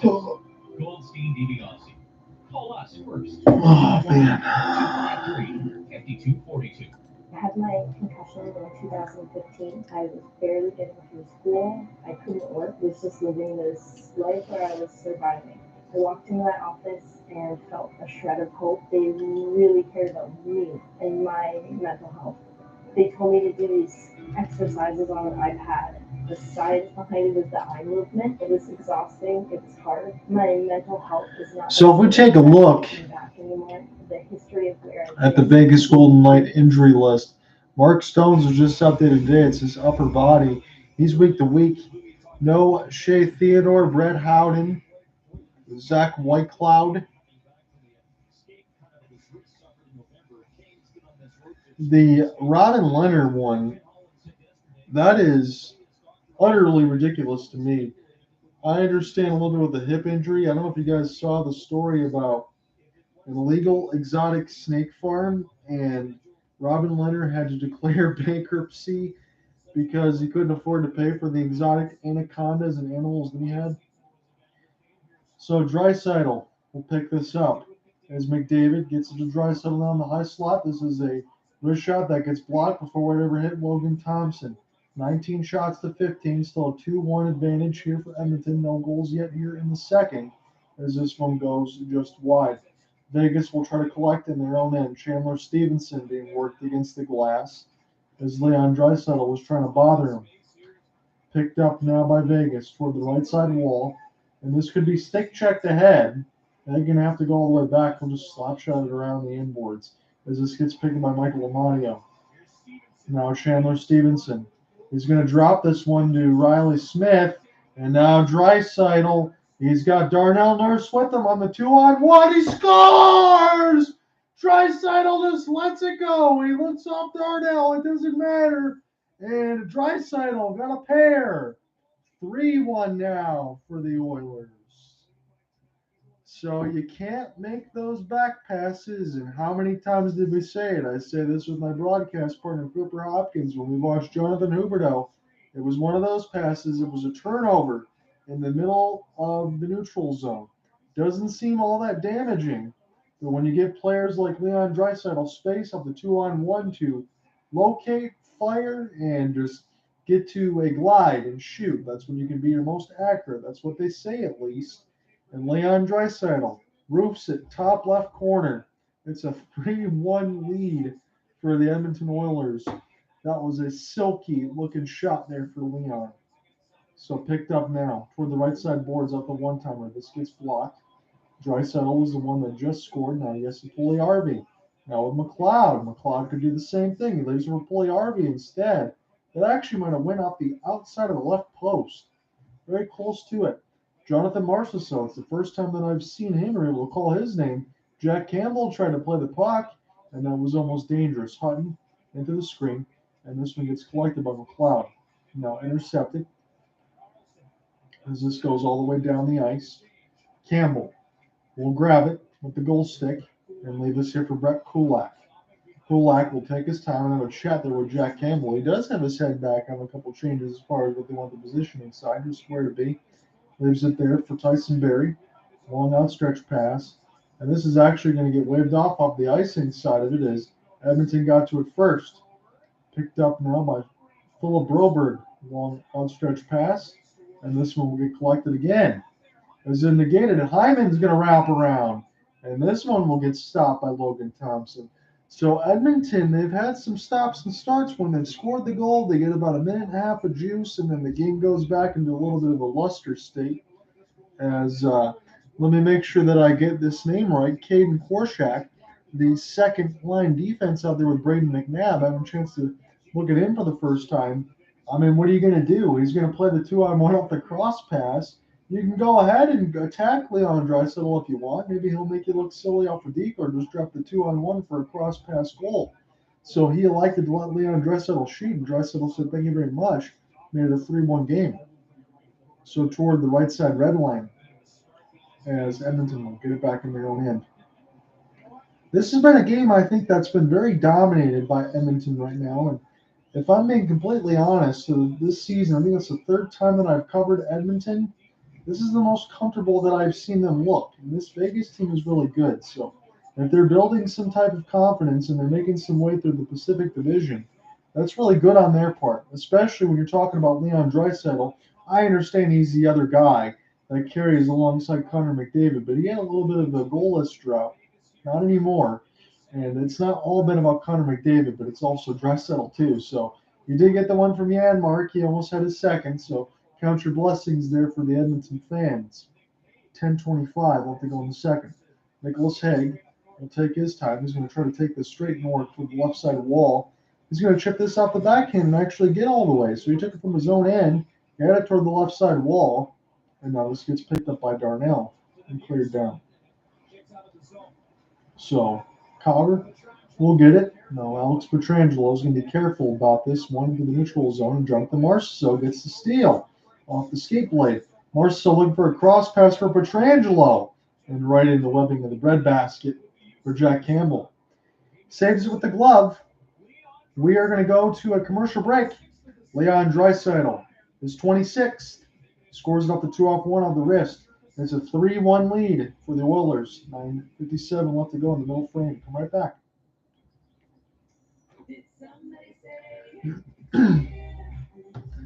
So every time I see this commercial, and this is on the Canadian side, for Katy Perry on Skip, for like peanut butter or whatever the heck, I think it is peanut butter Skip on that side. Unless it's just a delivery service. I think it's a delivery service. I'm thinking of Skippy peanut butter. The delivery service for Skip.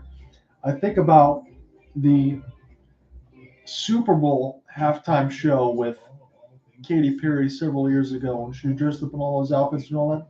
She's very beautiful. I wish she would still stay like all that stuff with the longer hair rather than chopping it all off. But that's what you're dealing with when you're dealing with Russell Brand. He's kind of a nut. Everything's ready. Everything's for you.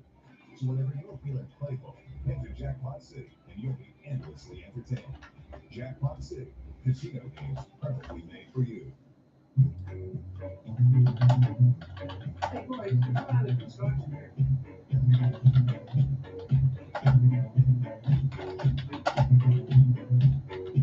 On the way.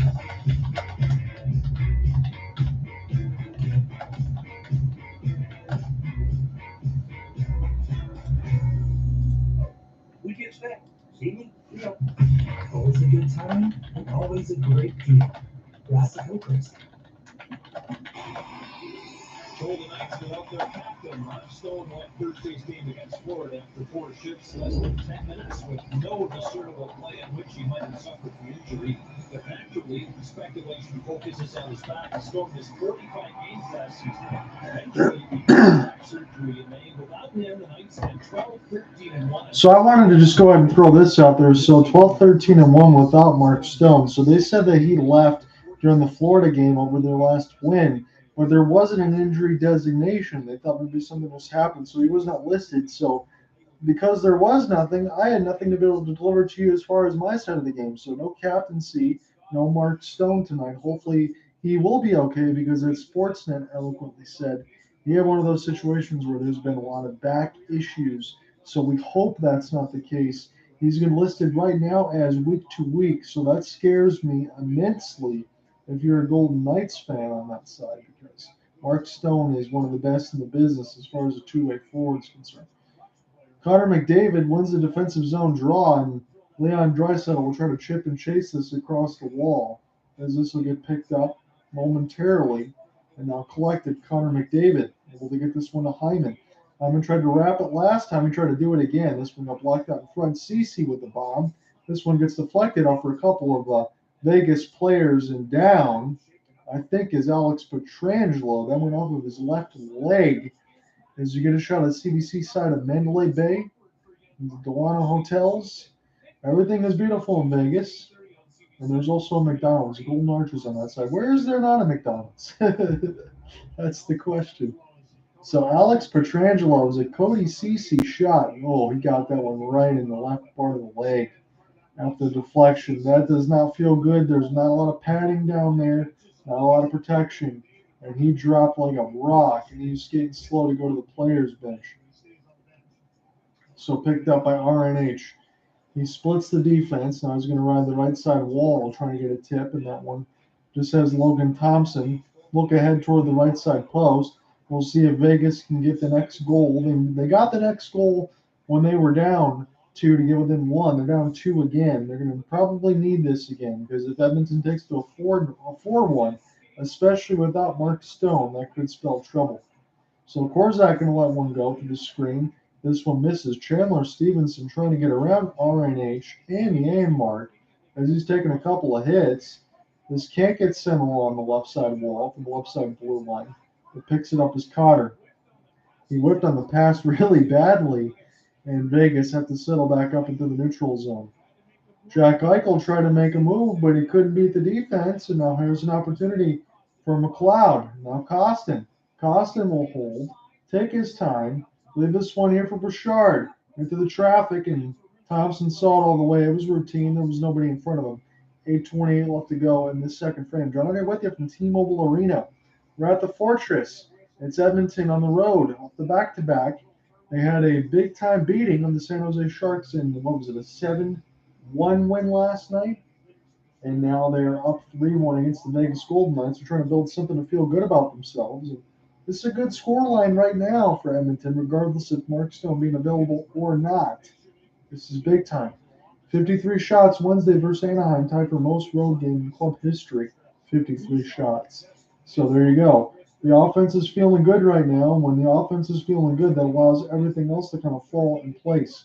So D-to-D one-timer, and that one goes just wide. Flip down. Keegan Kolesar will send this one down as Nicholas Waugh out there with Michael Amadio, and he'll play this as this goes back to Evan Bouchard.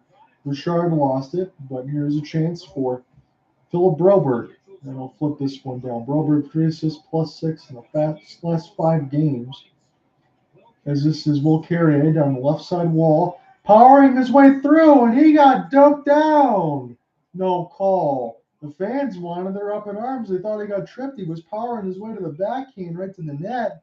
He just couldn't get the shot off in time, but there was so much traffic in front. I don't blame him. 24 shots to 16, 3 goals to 1 in favor of the Edmonton Oilers.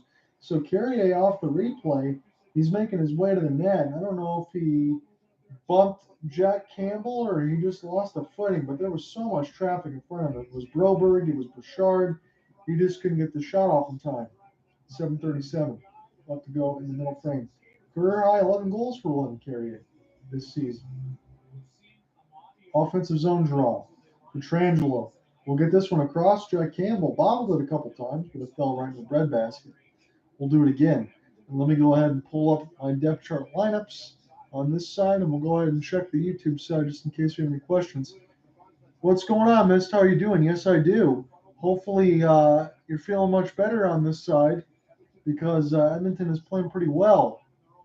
3-1 scoreline.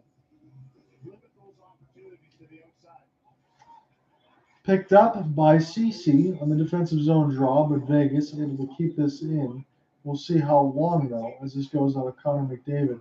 Outstretched pass. This was Hyman. Hyman tried to collect. Draisaitl out there with McDavid on this first line side. So Jay Woodcroft feeling comfortable right now, trying to get an extra pressure. And Draisaitl look at an elbow there on Cotter. And here's a shot opportunity for Ceci. That one goes just wide. Hyman will try to collect. McDavid has him behind the office of Logan Thompson. He's patient.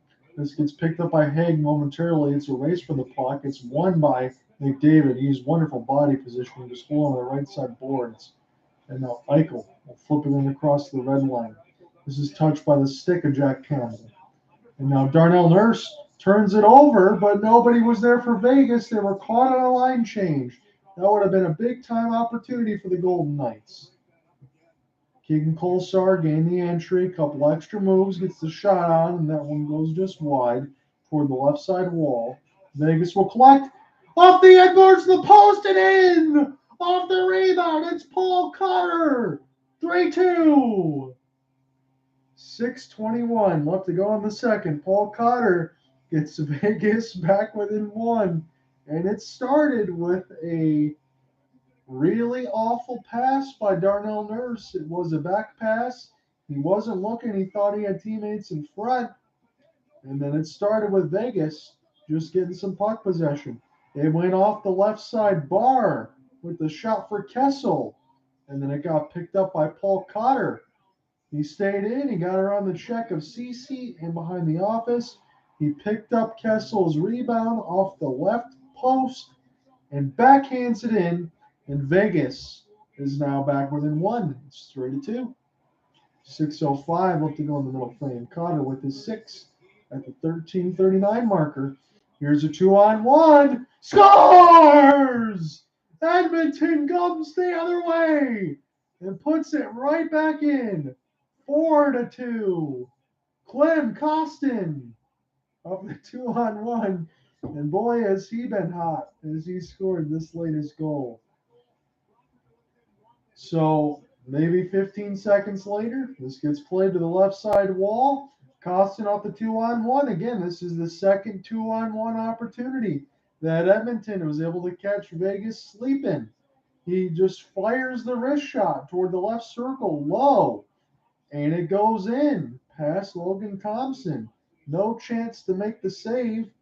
Vegas just got within one, and now they're back behind by 2. It's been a familiar theme. Vegas wins the neutral zone draw as this gets backhanded deep. Race for the puck. Costin probably feeling himself a little bit. He was racing for that one as this almost gets intercepted, picked up by Jonathan Marchessault. Marchessault expertly left across off the backhand side to missed. It was Reilly Smith as he was going to try to find it. Smith might be the first to get to it toward the right side of the cage of Jack Campbell. Costin with his 9th, assisted by Janmark.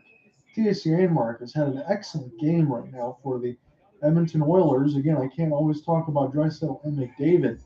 You want to talk about those secondary goal scorers. And they've been good right now. Janmark's got a couple points. Costin's got his 9th. Edmonton's played a strong game.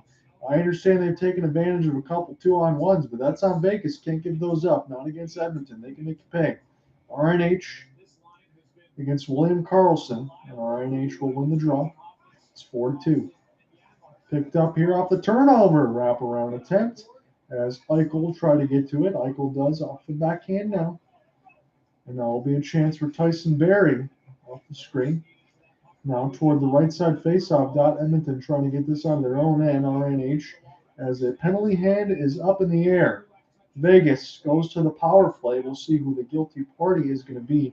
It happened right in front of the referee, so there shouldn't be anything too crazy to talk about. So Leon Draisaitl and Paul Cotter, and then Clem Costin, your 3 goal scorers in the second. 4-2 Edmonton. Come right back. 5:04 left in the middle frame. Ran 4x4 winter event. With discounts on a truck engineered to take on the snow, the sleet, and the slush, and look real good doing it. Tackle winter head-on with Ram as it continues pushing the limits of what a truck can do. Because driving a Ram truck makes winter nothing but a minor inconvenience. Get 15% off MSRP on Ram Classic, plus $1,000 bonus cash for up to $11,000 in discounts. Kim, did you ask your doctor about Ozempic? Ozempic? This Ozempic? Ozempic? My friend takes it. Reminder, call Dr. Chow. Ask your doctor or visit Ozempic.ca. What's Ozempic? We're out. Want to bet I can get to the store back before halftime? You're off.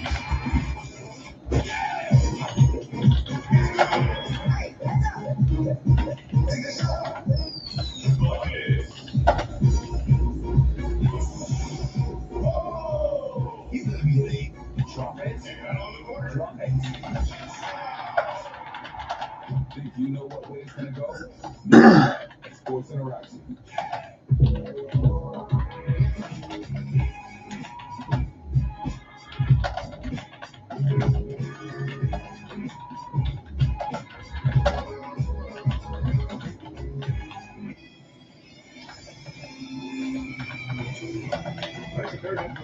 Thanks for hooking.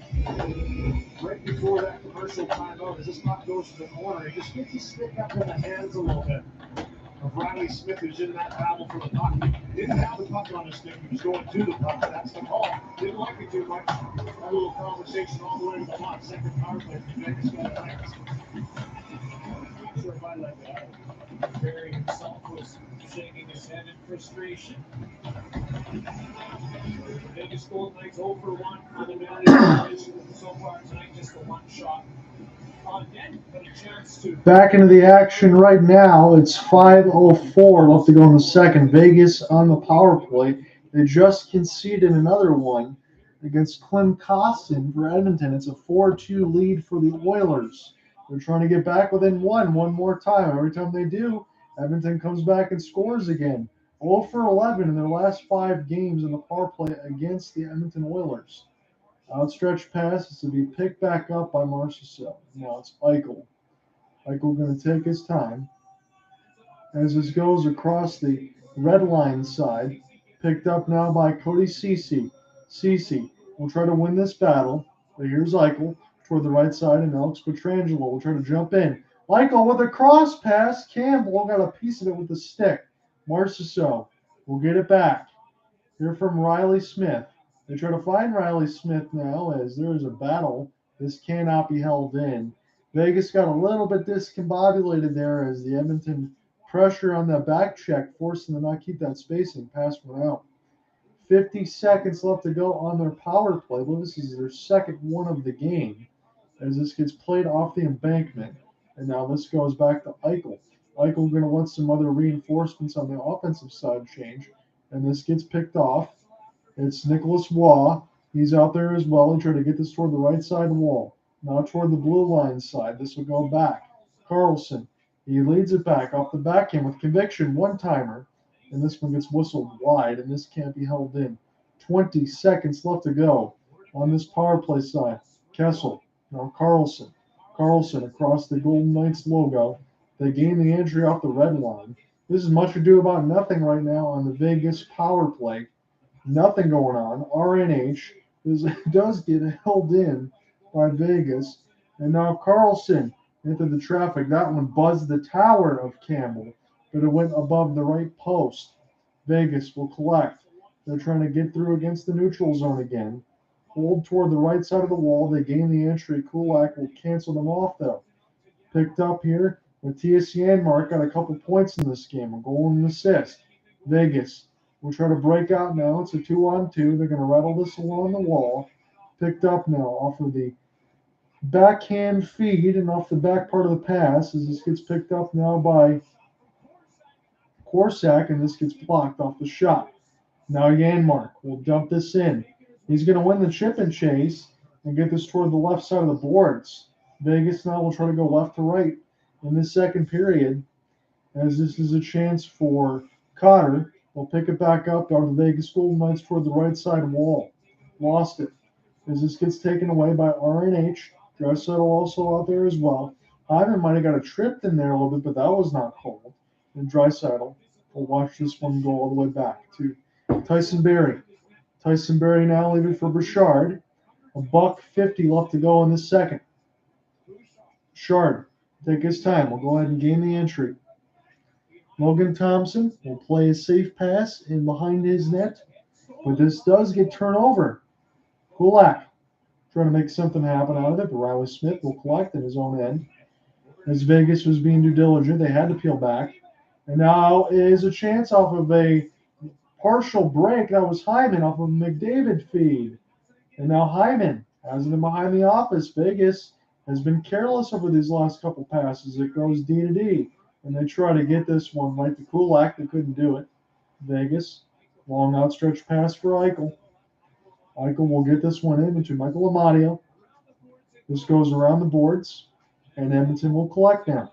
1 minute left to go in this middle frame. John here with you, commentating on the feed from CBC, the double dip of Hockey Night in Canada. We're at T-Mobile Arena in Las Vegas. 3-on-2. Drop pass. Marchessault lets it go, and he gets the rebound back off the initial save. Another opportunity. That gets flubbed. Jack Campbell says no with that.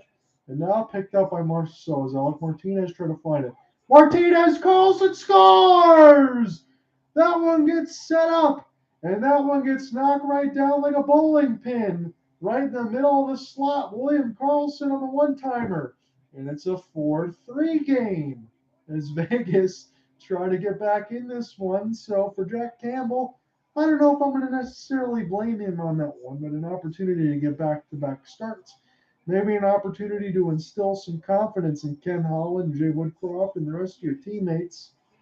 And it's been kind of the same thing for Campbell Soup. It's been lukewarm all the way throughout the year, if I can say that being kind. With Jonathan Marchessault, he capitalized off a couple of turnovers. He never stopped working. And William Karlsson found his way in the middle of the slot, 19-19, ninth of the season for Marchessault and Martinez. It's now a 4-3 game. This goes off of one of the skate blades, the Vegas Golden Knights, who chipped in deep. This goes out of play. 20 seconds left to go in the second. John, I'm here with you. It's goals right now between Edmonton and Vegas. There's 7 of them right now with 20 seconds left to go in this middle frame. It's usually what you get when you play the Edmonton Oilers on that side of it. And everything I said in the first period about Edmonton playing one of their best games of the season, I take that back. It is one of those typical games by the Edmonton Oilers where there's lots of goals. So, McNabb got rolled toward the left side of the boards. Hope he's okay. Toward that side of the wall. Down to 4 seconds. And Edmonton will go to the second period intermission with the lead, but it's back down to 1. 4-3 is your scoreline. We come back, we'll finish off this third period and see if we need OT. Stay tuned. I got to use the restroom real quick. I will be right back, and then we'll get a goal scoring reset and go around the league again.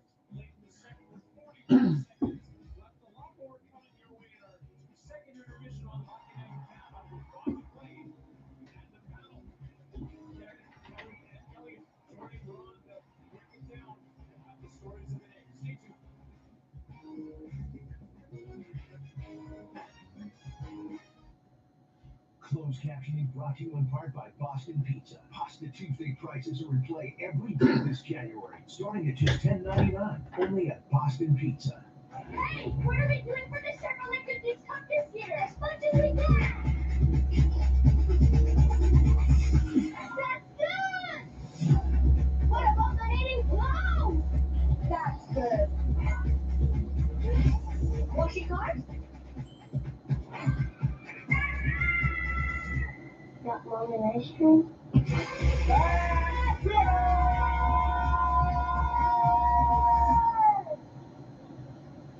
If you have questions about where Canada's oil sands industry stands on climate change, you're not alone. It's time to clear the air. Oil sands contribute significant carbon emissions in Canada. So the 6 largest companies have joined forces on carbon capture technology that will reduce emissions by millions of tons annually. It's a key step in helping Canada meet its net zero climate goal. Come see what we're doing at pathwaysalliance.ca. Jackpot City is the home of all things casino. It's just one house rule to create the perfect online casino for you. We built a world-class lineup of classic casino games such as roulette and blackjack, and crafted a virtual range of the best slots, including Atlantean treasures. Everything's online, everything's ready, everything's for you. So whenever you're feeling playful, head to Jackpot City and you'll be endlessly entertained. Jackpot City, casino games perfectly made for you.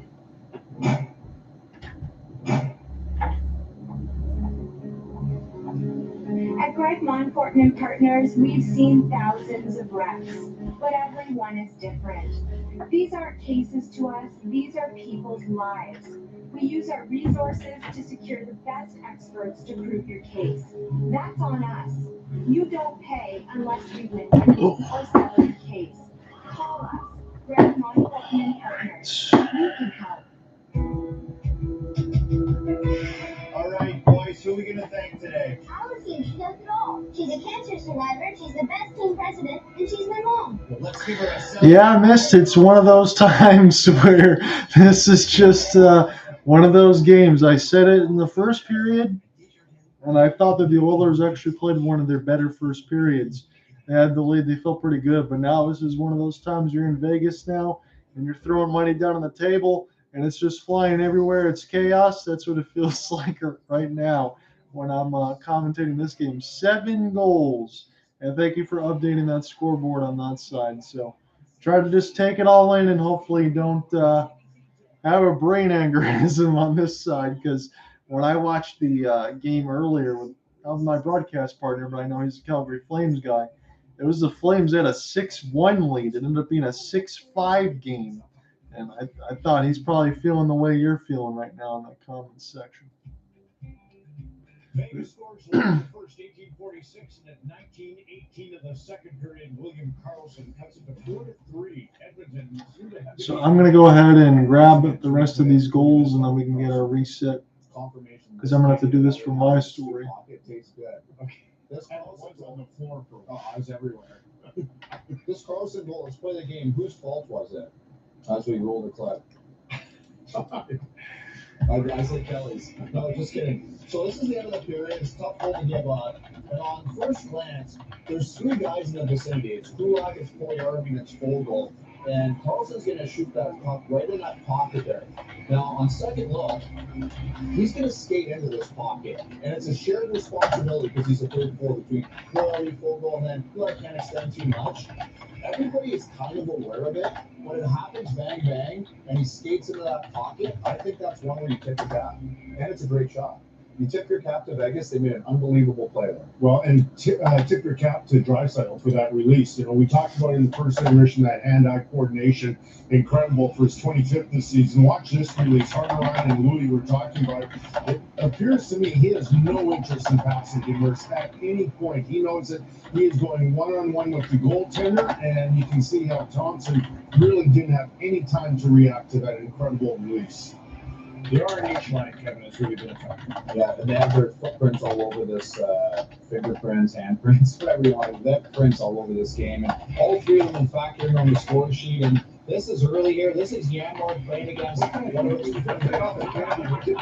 Watch this finish by Yambar. Focus on the game, Elliot. I know it's the first time you're seeing this. That was his Edinburgh play here. The nice chance by Yambar again, and he's going to get a little love when he comes to the bench from Connor. Another play there. Clausen's protecting the puck. That's good. That's respect. That's great. Respect when you make a good move like that. Clausen's been again. This was just like the Draisaitl goal. Stronger, like Louis said, like Kelly said, not interested in passing that one. He buries that post, and then that's a great goal. And then watch Clausen there, sacrificing his body. Interesting technique. As John Tortorella would say, I'm not going to teach you how to block the shot. Just get it done. We got that done with that. And Louis pointed it out, but McDavid was a great pick. A little subtle pick at center ice on the 2-on-1 with Nurse, and obviously Draisaitl scores the goal. Okay, Bruce Boudreau. I think everybody in hockey is beginning to feel sorry for Bruce because the rumors out there, hockey will be taking over next week. Here's Bruce post game tonight on the Sunrise Squad. Future. I'll just wake up every day and go to work until they tell me not to. Yeah, that's tough to watch. You know, look, like we've been chasing this story all week, and we mentioned it again tonight that we think eventually Top is going to take over as the coach sometime over the next few weeks. But I think the Canucks should do the right thing. What I think the right thing is, if they've made the decisions, we all believe that they're going to move on. I think they should let them go, and I think they should put an interim person there. I don't think. Look, whatever the plan is, I just don't think this is right anymore, and I think they should, if just make the change, put an interim there until the permanent person Top is ready. Right? Why make Bruce suffer? That's painful to watch, as you said, Elliot, and that's just not right to do. Somebody, whether you're moving on, you know, and Bruce is a big quality coach. He'll find work elsewhere, but that's not right to treat people that way. Been dragging on for a while, hasn't it? We've been talking about this change for a long time, and it's tough on everybody. It's a good management team. You know, Jimmy is so well respected, but to see the captain drag through the mud and to see the coach drag through the mud is the strangest thing to observe.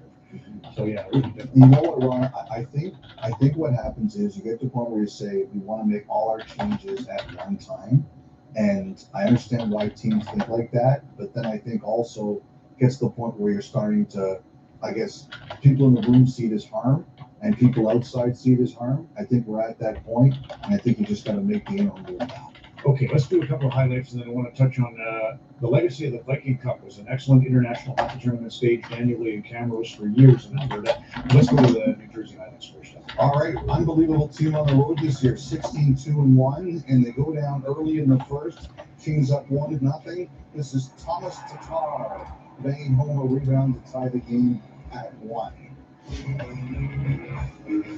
Oh, and just a couple minutes ago, a 2-on-1, Eric Hall of Famer, who was traded for Papazaka, scores, and even more recently, Janza Kopitar has just scored to tie it. So it's a 2-2 tie between the Devils and the Kings. That was the other game I was thinking about doing today. So both these games have been really, really good so far. So no harm, no foul. But I'm taking this one. I'm very impressed. I said this as I'm looking at some of the live intermission highlights as we're in the middle of our second intermission.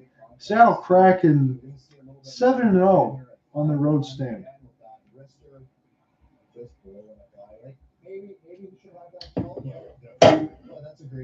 Wins over Edmonton, Toronto, and Boston during that stand.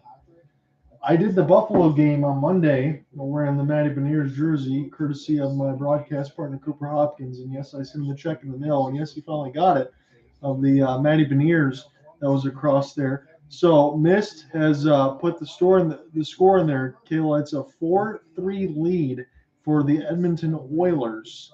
Thank you for joining me in there. I'll go ahead and throw this in there. Second, I think you get the theme here. You know what's going to happen. There's one more. It's hat-trick. That's his 12th of the season. There was a bit of a comeback by Detroit, but Blue Jackets hang on 4-3. So back in the early 90s when the Viking Cup was happening, Costa Simchuk billeted with the Olsen family. Vernon Olsen is a hugely respected MLA. He's done now, but worked in both justice and agriculture portfolios. And the Olsens had... So in the second period, we'll just do our reset. 7:22. Draisaitl got the turnover on the 2-on-1 in the neutral zone. He was able to look off Nurse and snipe the wrister in a full glide. It was just a nasty shot. No chance to be able to get that goal. 13:39, Paul Cotter would answer. A poor pass by Darnell Nurse entered the defensive zone. Nobody was there. He thought there'd be some help. It's a shot that ended up ringing off the pipe by Phil Kessel. The left pipe at that. Cotter gets the backhand off the rebound, off the left post and in. It's another one-goal game. About 18 seconds later, another 2-on-1 opportunity. There was a look-off of Janmark. Clint Costin sniped the puck on the low left side of the net. It gave the Edmonton Oilers a 4-2 lead, but they can't clear the puck out of their zone at 9:18. Jonathan Marchessault for Vegas was able to keep the puck alive in the offensive zone several times off the forehand, off a couple clears. Liam Karlsson, he got the goal up the one time right in the middle of the slot. It is now 4-3.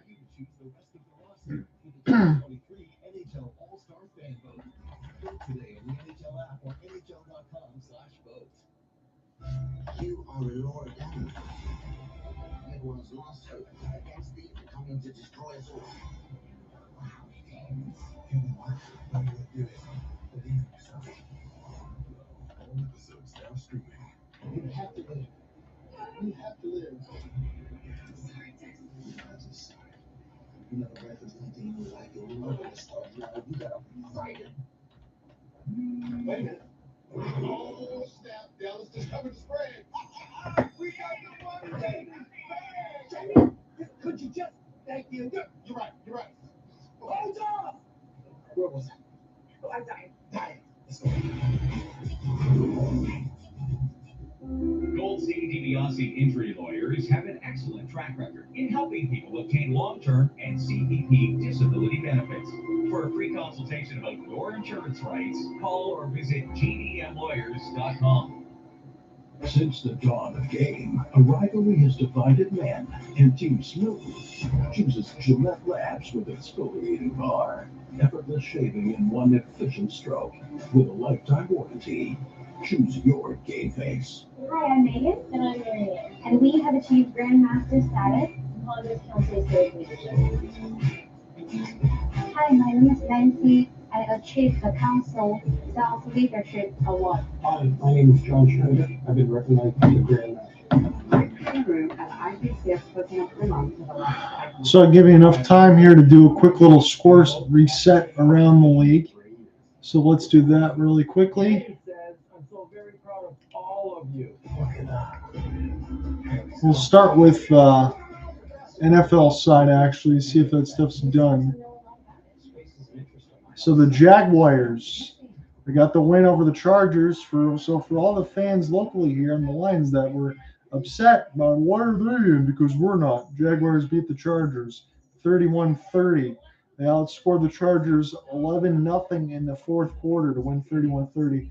49ers got a 41-23 win over the Seahawks on the wild card weekend to start. So tomorrow it's going to be Dolphins Bills 1 p.m. Eastern on CBS, 4:30 on Fox. It'll be Giants Vikings, and then closing out on NBC at 8:15 between the Ravens and the Bengals. That one might be a game because I don't even know who the quarterback's going to be for the Ravens. Is it going to be Huntley? Who's it going to be? John Harbaugh's going to have a decision to make. That game in the middle between the Giants and the Vikings, maybe the best one is going to be Skylar Thompson versus Josh Allen on that end. And maybe, just maybe, it'll be the final game for Tom Brady and the Buccaneers against the Dallas Cowboys. I think that game's going to be ugly, honestly. I'm not saying one way or the other. Cowboys are favored as they should be. But if Dak Prescott's been playing the way he's been playing over the last few weeks, that could be a little bit scary. But even though Dallas should win comfortably, they're playing that way, it won't be comfortable. So let's do quickly around the NHL side of it. So it was a 4-3 win, again, for the Columbus Blue Jackets over the Red Wings. Red Wings were down by as many as 4. They had 3 unanswered goals trying to get the comeback again. It's been happening a lot lately. They got to start on time. That's one thing I like to say between Cooper Hopkins and myself. And they have not done that. The LA Kings and the Devils are the only game that's currently in action. Devils have a 3-2 lead with 10:14 left to go in the second. The Flames had a 6-1 lead against the Dallas Stars. They ended up having to get a 6-5 victory as they had to sweat out the last 3.5 minutes of that game. Boston did not lose back-to-back games at TD Garden. They're now 21-3 on home ice as they're able to dispatch the Maple Leafs, hold off, and win 4-3. Hurricanes, they got the win. Pittsburgh Penguins had to pull off the back-to-back. They got absolutely bludgeoned the other day when they did the game with Alec Nava against the Winnipeg Jets. They lost 2-1 against the Hurricanes. Freddie Anderson was wonderful in that one. He stopped about 43 shots. Avalanche railroad the Ottawa Senators at 7-0 final, and that's it is the Colorado Avalanche winning Stanley Cup champs team points, and they got a big 2 right there. Carolina Panthers fight off the Vancouver Canucks. They win 4-3. And on the Sportsnet side, as we're in the middle of our second intermission, they asked Bruce Boudreau, how do you feel about the coach and stuff? He said, I just wake up and go to work until they tell me I can't do it anymore. Doesn't really sound too good on that side. I feel bad for Bruce Boudreau because he's a good coach. Islanders got a 2-1 win over the Canadiens. A 3-1 win for the Philadelphia Flyers over the Caps. They're 18-18-7 now, 9-8-6 on the road. They're playing better of late on the Philadelphia Flyers. John Tortorella, I don't really know how I feel about Torts as a coach. Some people really like him, old school people really don't. I'm kind of on that side, but they play well. He's very demanding on the players. And it doesn't matter if you're an all-star or not. If you don't play well, you ride the plane. So 2-1 win for the Wild over the Coyotes. Had to do that. They're able to get that win and keep pace in the Central as they have the 3rd seed. It is a 5-3 win over the Sabres over the Preds. And then the final one of the ones we have tonight, it's the Lightning 4-2 winners over the St. Louis Blues.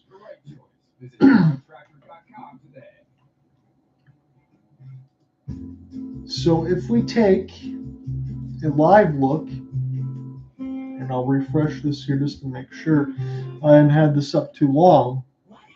The Calgary Flames, 44 games played, 51 points. Edmonton Oilers will be 45 games played, 51 points. If they get this one, they'll stay tied with the Flames with the game in hand. My point being is this: even though the Avalanche won, they still only have 45 points. They have 3 games in hand of the Flames, 4 of the Oilers. They're still going to need to win a couple games to catch up. Same thing for the Preds. They got a couple games in hand, but if they won both of those, they'd still be behind. on that side. So Calgary with the long point streak, they're able to kind of stay in front. And teams behind them, most of them, beside the Avalanche, alongside the Oilers too, teams behind them have lost. So that's going to allow maybe 5 teams in the Pacific to make the playoffs, if you believe that to be the case, which I think I do. In the sense of it, the Oilers are going to have to fight it the whole way through. I still think they get in. I know Misty and I have talked about that a couple times. It's going to be hectic, though. It might go down to game 82. And in the Seattle Kraken, unless the Kings win right now, they are currently second in the Pacific. And if the Vegas Golden Knights lose, they'll go to 44 games, and Seattle would have 2 games in hand on them. And they'd only be behind 2 points for the top spot in the Pacific. Crazy, isn't it?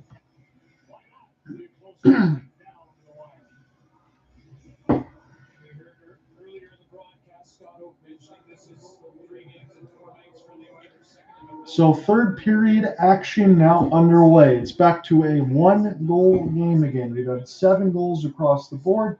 Edmonton's got 4 of them. Vegas has 3 of them. There was a pair of goals scored in the second period. It was Paul Cotter and it was William Karlsson for Vegas, and for Edmonton, I want to make sure I can get this in before the action, Draisaitl and Klim Kostin. So it's a 4-3 game for Edmonton as they got the lead. It's been back and forth like a topsy-turvy seesaw here, and we'll see who ends up taking this again.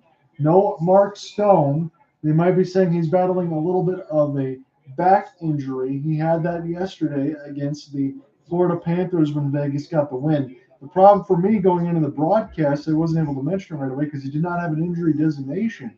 But now they say week to week, so that could be very scary on that side for the Vegas captain because, again, he's one of the very best two-way forwards we got in the league.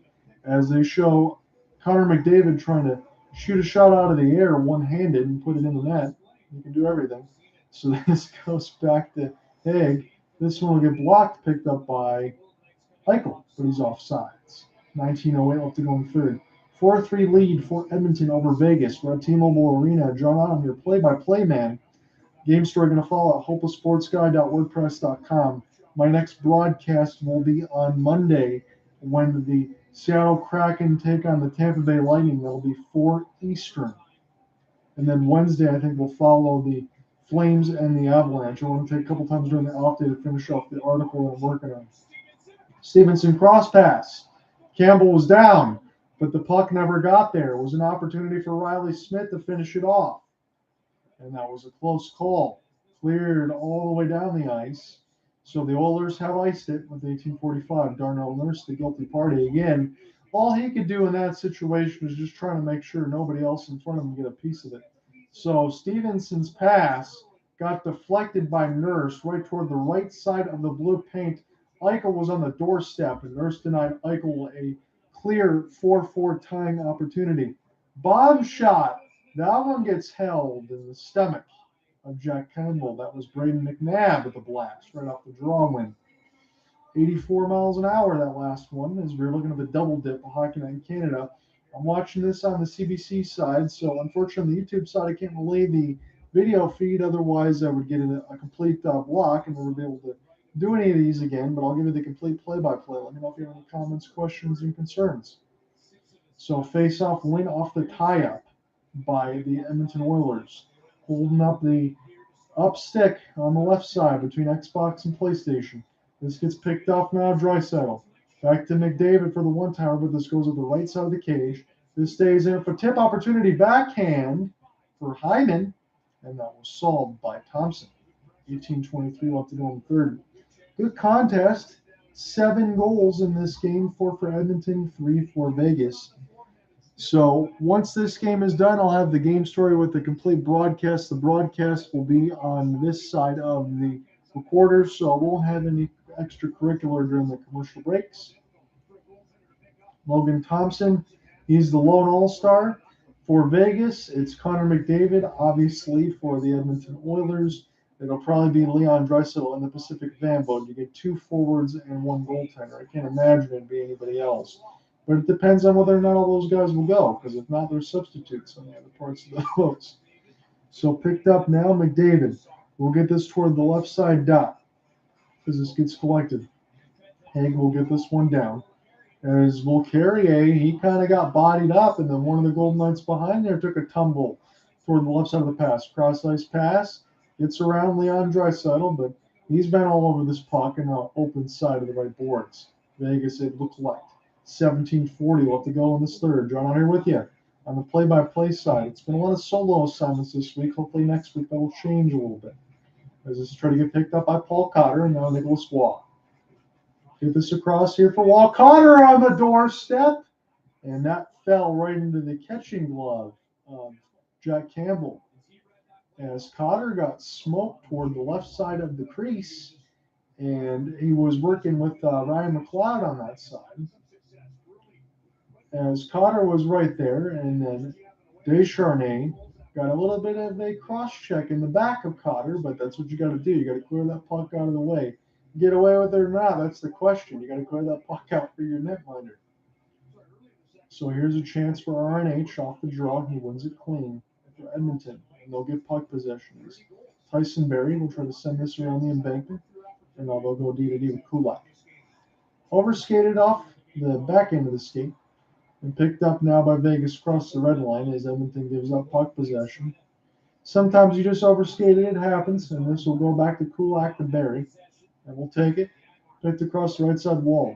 TSC Anmark will get this one to the stick of Logan Thompson, and now this will go back to Alec Martinez, and they'll flip this one down the ice, but it goes into the crowd, and we're going to stop it.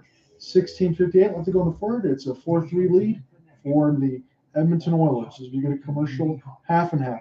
John here with you, T-Mobile Arena. Glad you can join me here. Again, I don't think there's going to be a lot of foot traffic on the YouTube side, but I appreciate you, Mist. I appreciate you, Kayla. Everyone else that's jumped in on the YouTube side to leave a like and stop by and say hello.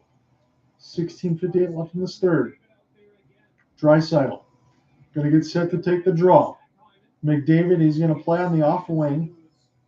See if Draisaitl can win it clean to him. Chandler Stephenson is an excellent face-off, man. He's usually about 65-70%.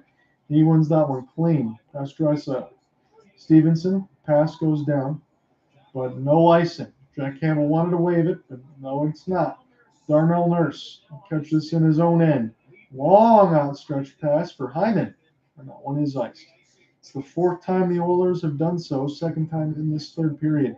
Shots are 32-22 in favor of the Oilers, but they're only up by one.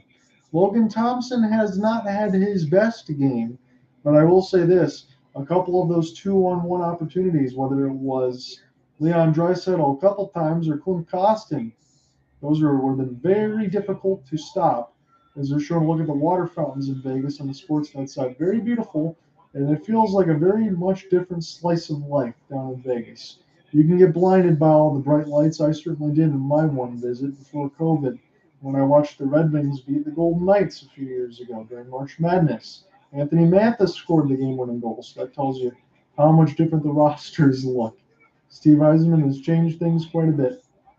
So picked up now for Zach Hyman. As this gets gloved down for Cody Ceci, and now this goes to the giant goal stick of Logan Thompson. As Edmonton's going to get caught in the change, Vegas is going to do the same here just to make sure. Get it cross off the stick, and this is not going to be ice. Jack Campbell will go ahead and play it as this gets spun in off the boards. We'll see if the Oilers can hold on to this one-goal lead or build on it. That one gets fought off by the stick of Thompson up a long shot opportunity. Now it's on the right side wall. The TSC Anmark can't collect, but Evan Bouchard will hold it in. Nice sauce pass to Clint Costin toward the left side dot as he's trying to get it back and well clear for Jonathan Marchessault toward an open right wing. He accepts the pass. He gets in through the Karlsson feed off the backhand floater, and that one goes just wide of Marchessault off the backhand. That could have been an opportunity. This is sent back down. Vegas will get their forward changes as they'll go D-to-D. Alec Martinez will get this one back to forward. Carrier going to snipe this one short side, but that goes just wide of the shoulder of Jack Campbell. Collected in. Good move, but Carrier tried to do a little too much. And now Pugliarvi will dump this in deep toward the right side boards. Spun around the embankment.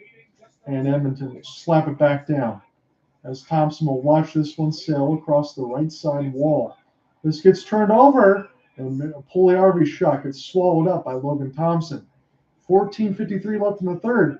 4-3 lead for Edmonton still. Nothing left to go in this third as far as goals to be spoken of. It's still 4-3. It was a pair of tallies in the second. And on the first, let's take a look at it. It was a 2-1 lead for Edmonton after one. They had another 1-goal lead after two. So they had 2 goals in the first, 2 goals in the second. Vegas had 1 in the first and 2 in the second. It's a 4-3 lead right now for Edmonton as it stands with 14:45 left in the third. Yanmark and Fogle out there right now. This is kept in by Desharnais. Will make the cross pass as this will go D to D. Fogle collects toward the right side dot. Tried to snipe in. There was McLeod, and this stopped Thompson. There was one shot that got there. The other one got blocked as Vegas ices this one with 14:27 left to go in the third. A lot of commercial half and halves right now. So the NHL Network All-American Bio Steel game, I believe, is going to be at 4 Eastern on Monday. You can catch some of the top prospects from the World Juniors. You can catch them on NHL Network at 4 p.m. Eastern later next week. 7 shots to 2 for the Oilers in this period. So they're doing what they did in the first when they had the edge of shots and a pace of play. Got a little out of hand in the second. We'll see if Vegas has another answer or whether or not the Oilers can keep this a little bit more subdued like they did in the first. Shot goes right on target, but right in the glove of Thompson. That was an easy one. 14:22 left in the third. 35 shots now to 23 in favor of the Oilers. Oilers still up 4-3. John out here with you. We're watching on the CBC feed on Sportsnet. You can also probably catch this on ESPN Plus. However, for myself, anytime I get the CBC local broadcast, I'm not able to get the ESPN side of it. If it's on CBC or NHL Network, I use a TV feed for me, at least. So Draisaitl going to go ahead and try to take this draw. It's an offensive one at that against Eichel. Eichel wins it clean and wins it back to the D. 14:15 left to go in this third. Vegas down by a goal. It's 4-3. Picked up now by Darnell. And he'll take his time as he'll get this across to Cody Ceci. Vegas get it back now on their own end. This Haig is out there with Alex Pietrangelo. Eichel will leave it there for Pietrangelo from the left side wall. Pietrangelo just blows it twice inauspiciously as this gets picked up off of Amadio. Jack Eichel tries to get there. Pietrangelo holds the blue line toward the right side. Now makes a pass across the wall. Here's a chance for Chandler Stephenson. Leaving now for Eichel. Here's Pietrangelo now. Back to Stephenson. He's going to have to get here toward the left side dot. As the Oilers come together to try to break it out, that's Hyman. This is put toward the left side wall. Back to Vegas now. Centered it out in front and missed it was Stephenson on the 1T. He had an open net. And now picked up by Eichel. Eichel leaves it here for Haig off the screen, off the stick of Campbell. And we'll see if Vegas can hold this in. Zach Hyman, it's a one-on-one. He's got a cross-pass opportunity for Nurse, and he just fires it way wide. So Darnell Nurse has had a couple two-on-ones, and he has been the obstacle that you look off on. They are not passing it to him on either one. The Draisaitl one I get. On that one, maybe Darnell Nurse could have had a shot. As this one goes back. And picked up here by Korchak. Developed with McNabb. Edmonton trying to get this out of their own end. They are in the road whites with the blue pants. They're going to go left to right in this third period. Vegas in the reverse retros with the black, red, and gold piping. They're going to be going right to left in this third period. Tyson Barrie floated in as it goes off the stick of one of the Vegas players. And Logan Thompson can have a chat with one of his D-men. They make a quick pass. This gets shot in off the slap shot off the red line by the Edmonton Oilers. And now flip down. This goes up and out of play. 12-14 left in the third. We will get a commercial break. Come right back and strap in. It's still a one-goal game. Edmonton Oilers out in front 4-3.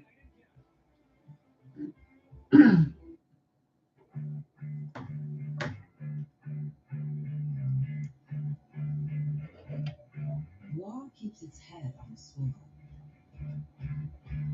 War is insist. And war is made for those who drive hockey. At Hyundai, we believe that nobody does WOW like we do. Because WOW is all we do. We make WOW. Game on. Introducing Tim Selects. Try our delicious breakfast options for under $3, like our new syndicated bacon. Hey guys, I got two. It's a gesture of a smile on your face. You bring tissues and you're just like, Oh, is this Canadian bacon? yes. It's portable. It's delicious. I appreciate you guys following along on the YouTube side and the Twitter Spaces. Hope that you're having a good weekend and all that. Hopefully, this game isn't too frantic for all of you here. It's 7 goals. It's been going back and forth, and I've enjoyed the call, but I can imagine being on one side of it how stressful it can be. It's a lot easier as a neutral observer calling this game, but it's been a lot of fun. So Monday again should be my next broadcast. That one's going to be the Seattle Kraken and the Tampa Bay Lightning. That'll be about 4 Eastern, I believe, and then Wednesday will follow with the Calgary Flames and the Colorado Avalanche. Hopefully, I'll be joined by Cooper Hopkins on that side of it.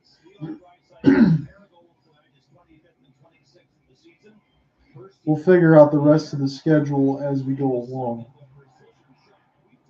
throughout the week. I just want to get the All-Star selection article and everything else taken care of. And then when I do get that done, or when I do work with Cooper Hopkins, we can use it during intermission fuel. I know we usually have some lively talking points to get all that stuff done too.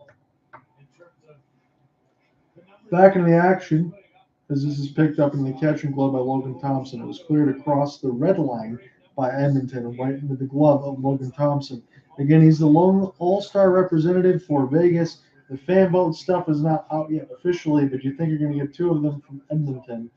Connor McDavid is the official one. Leon Draisaitl is probably going to be the fan vote. But if some of these guys don't go, like Alex Ovechkin usually doesn't go for the Metro side for the Washington Capitals, someone else is going to get voted in on that side. So we'll figure that out as it comes. But you imagine Leon Draisaitl going to be there as well. He's got 2 goals in this game.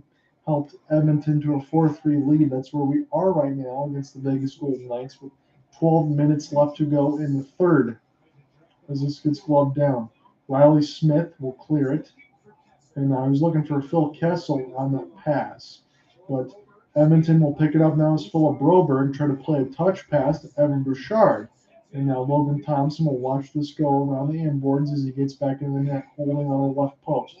Goes into the neutral zone now, but I think this is a whistle on the play as it went out of play into the players' bench. 11:38 left to go in this third. It's still a 4-3 scoreline in favor of Edmonton. If Edmonton wins, they're going to maintain their second wild card spot because Calgary won a 6-5 game today. It was a 6-1 lead going into most of the second period for Calgary before they had to win 6-5 against Dallas. It was a furious comeback attempt. So the teams in the Pacific are feeling good right now in the wild card spot. But again, this could be something that goes all the way down through 82 games. You never know, but the Pacific is still wide open. Seattle Kraken helped themselves with a perfect 7-0 road stand, a big win over the Chicago Blackhawks, an 8-5 one at that. It was a score fest. Kind of like this one, that was 8-5, but this is 4-3 with 11:10 left in the third. Going here with you as your play-by-play man. Picked up now by Vegas in the offensive end. Here's a chance. Martinez into the screen, and this goes right in the catching glove. A little bit of push and shove, and Desharnais is going to grab somebody by the neck here on this side. That was Keegan Kolesar. Because he's got some words. I don't think you really want to mess with Kolesar. He's not afraid to punch you right in the face. If they still had Ryan Reeves, I know he's on Minnesota Wild now, but if they still had him, he'd answer to that pretty quickly. And Desharnais has got the poor man's Stuart Skinner stash. He's got that one all the way across. It's a little thick. Desharnais is a little bit suspect on that side, but it's not November anymore, is it? So 11:07 left to go in the third. 37 shots to 24. Another defensive face-off win here for the Edmonton Oilers. They've been really good in that department. Face-offs in general. This one gets played quickly by Logan Thompson. He instead of brush it back into the old left side of the wall because Connor McDavid was right on his horse. This gets dumped in by the Golden Knights. Jack Campbell will do much of the same like Logan Thompson. Just put this in toward the wall, and this gets picked up now by Alex Pietrangelo. Pietrangelo, send this in as you get Go Knights Go chant at T-Mobile Arena. It's a beautiful venue at that if you've never been. Looking for a tip. Pietrangelo will try to hold this in. Into the screen. It's a knuckle puck. It's loose. This one got brushed aside off of Marchessault's second attempt by Campbell Soup. And now here come the Oilers. McDavid, and that goes off of the blocker side of Logan Thompson. McDavid trying to race in. Hyman cancel it off, and now McDavid in behind the office trying to find Draisaitl. Gets it back though. Keep it alive using the body toward the right side wall is Connor. As it was brushed in between the skate. Vegas will find it. Marchessault has to make a vindictive pass, and he does so in amongst the traffic, and that stayed onside by Marchessault. He was able to keep that foot on and drag it across. 9:50 left in the third. We're halfway through home here in this third period. It's 4-3 lead for the Edmonton Oilers. It's the second matchup of the season, and that's all you're going to get between the opposite sides of the conference. So Connor McDavid won the first one in overtime. Will we see that happen again? And yes, on that one, Cooper Hopkins joined me at the very end of it when Connor McDavid scored the one in overtime. He just powered through on a 3-on-3 and a long shift, sped past everybody and scored. But it's a 4-3 game right now, courtesy of Edmonton having the lead. This goes wide for Bouchard, picked up toward the left side wall. Edmonton now all of a sudden getting puck possession, but Matthias Janmark can't find it. Gets the stick lift, though. As this stays, here's a chance for Derek Ryan with the backhand side, leaving it for Bouchard. Sauce pass to an open net. That one gets blocked. Pugliarvi trying to wait for it as well. And now Ryan will collect it to the corners. This goes D to D back to Bouchard. Pugliarvi takes his time. Bouchard shoots it into the traffic, and this just gets flooded across the blue paint. It's Vegas just trying to get it out right now. Cotter couldn't find it. Edmonton with all sorts of puck possession right now. 8:30 left to go in this third. They're still nursing a 4-3 lead as this gets picked up by McNabb. McNabb's pass as this gets into the neutral zone, and Kessel tried to get this one, but it got knocked away from Reilly Smith. Here come the Oilers one more time, left to right across your radio dial in this third period. John out your play-by-play man. Please, you can join me here tonight. It's a 4-3 game. Puck's loose in the high slot. Nurse going to let one fly off the wrist, and that one goes wide off the right boards. Gets wrapped around the kick plate as it gets picked up here from Matthias Janmark from Fogle. Janmark across the wall. They're stuck against the boards. It's McLeod. Fogle puts it toward the far side, and Nurse will pinch in, try to get a piece of it. Now, Edmonton's doing their job right now with this puck position. They're not being lazy. They're not turning it over. They're just taking their time. When they get their chances, they take them. They're not sitting back either, and that's what you like. So Campbell will play it. Here's a chance now to be settled down back in behind the office of Jack Campbell. A couple forecheckers here for Vegas, though. Jonathan Marchessault, he's peeling way up, and now this goes back away because he couldn't hit Haig. Now leaves a drop pass here. Karlsson, Marchessault into the high slot. That one gets blocked. Kept in off the lively inboards as Vegas try to get this one in deep. Connor McDavid, as there's some great work there by Hutton trying to seal him off. Here's a chance, and this one is fired high and out of play for Karlsson. He had his head to the sky. He was in the middle of the circles, and Hutton made a great play to get around McDavid. And then a couple chances, Marchessault on the doorstep. They show McDavid kick it to himself and get down full of his steam and shoot it wide. And on the previous attempt, it was Karlsson. That one got fired high. 6:59 left to go in the third. It's still 4-3 lead for Edmonton over Vegas. Come right back.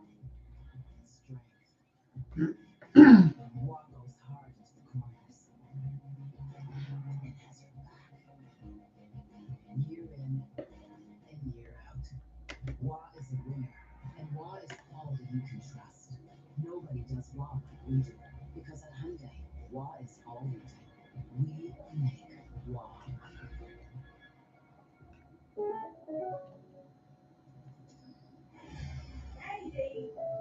Sorry, Mom. It's amazing what you can build on AWS. Imagine creating cool tech so you can watch. Who do you think is going to get the next goal? That is the ultimate question right now.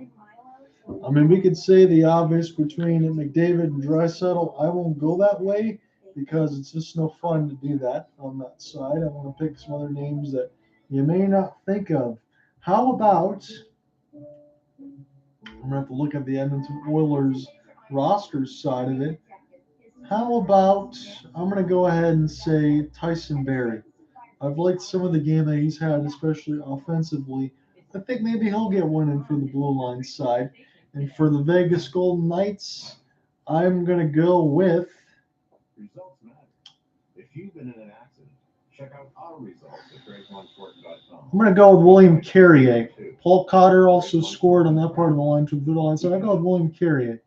I like that game a little bit here today. As you may know, we got last hockey talk on After Hours. It won't be hard to do tonight when Alex Pietrangelo of the Golden Knights joins us. A lot going on in his life beyond hockey. Real life, real drama, we'll call it. We can only hope part of the drama is with Pietrangelo being unable to join us after getting stung by a shot midway through the second period, although he has taken a regular shift since. So, face-off won the offensive side and right off the outside of the cage for Marchessault. As Vegas tried to send their first line back out there after the commercial break, 6:51 left in the third. And did the net get knocked off its moorings? Jack Campbell's having some words there with the Zebras. And I think that they recognized that the shot maybe from Marchessault buzzed Campbell, and it did. It took off the latching there on the back end of the helmet. They had to play dead no matter what. So buzzed the ear of Campbell. It took off the latch of the mask. So they're going to do this again. So Jack Campbell, I'll say this, he's been decent. Logan Thompson has been okay. I don't think either one of these netminders has had a game that they'd like to remember, but that's about as far as I can take it. Even for Logan Thompson, for as good as he's been, this has not been his sharpest game. Although those 2-on-1s, especially the one with Draisaitl, I don't know how anybody saves that. So Reilly Smith will pick this up off the forehand. He's going to try to drag it into the zone and shoot all in one motion. He couldn't get the third part of that one done. As this goes back into neutral ice, Vegas will settle it down. It's a chance now for Nicholas Hague, for Alex Pietrangelo. We'll get this across the red line side. Vegas starting to run out of time. It's 6:14 left in the third. As Jack Campbell almost had to do a two-step against one of the Vegas Golden Knights. He's trying to get back into his own net after making a crazy-looking pass along the inboard. Some of these goalies like to play that puck. Picked up now on the own net. This will be a chance. Kulak. Get this one down. Vegas will collect in their own defensive end right now. We've hit the 5:45 marker of the third period. John, they're with it from T-Mobile Arena. We're getting down to gut check time. It's a 4-3 lead for the Edmonton Oilers. Logan Thompson will take a look toward his crease. And Vegas will look for a clean breakout right to left in this third period. We'll get this across for Nicholas Waugh. Keeping it alive there is Cotter off the backhand as this gets picked up now. 10 shots to 5 as Edmonton's kind of settled this down. Just like we said, they've done a little bit of that in the first period. Second period, even though it was a 2-2 side of it as far as the even score line, it got a little bit out of hand there for Edmonton. This third period's been much better. They're playing well with the lead, and they're keeping things in front of them. Hyman gets this one across the right side boards. Now McNabb will collect as we hit the 4:55 marker of the third. He gains the red line, gets the entry, can dump this one down freely. Hutton's going to race for the puck. It's just some soft contact against the boards. And Edmonton will break this one out. There's a Pugliarvi in between the backhand as this gets rattled around the embankment, picked up by Vegas in their own end. Cotter, Amadio's pass gets picked off. And now Edmonton will take their time once again. Evan Bouchard will make a deep pass. Picked up by McNabb now, the Vegas Golden Knights. Korzak, now McNabb. McNabb will slap shot this one across the red line. It was stopped by the left pad of Campbell and sent back down by Edmonton. It's not going to be deep enough for icing them as this goes back down to Alex Pietrangelo. Bruce Cassidy starting to double shift that first line. Chandler Stephenson's pass got deflected in the air and gloved down with the hands. Here is a chance. This has to be played in between some skates. Stephenson stays with it. Eichel cancel off toward the left side of the wall, but not before he gets a pass off. And now a couple players come together. It's Stephenson, and now Eichel toward the left eye. And Kessel's pass goes just wide and down the ice. It's a race. It's going to be won there by Alex Pietrangelo. Stick lift gets negated, and they'll play this back to the defensive side. As pass gets stolen, here's Derek Ryan into the traffic, and he sends it way wide alongside the boards where Vegas can collect. Their pass gets knocked down. Try to get picked up by Reilly Smith now as we've hit the 3:15 marker of the third period. Vegas will collect now into the neutral zone. Will safely flutter this in deep toward the left side red line as this gets picked up by Kulak. Now Clayton Karlsson. He is one of the goal scorers in this game as it's cleared all the way down. This will be iced, so Edmonton cannot change. Vegas is free to do whatever they must. 3:01 left in the third, and they need a goal. They're down on the shot board 37-27, and they're down on the goal board 4-3. Most third period comeback wins this season. The Golden Knights have that lead with 8. The Lightning was 7, Canadiens was 6, and the Canucks was 6.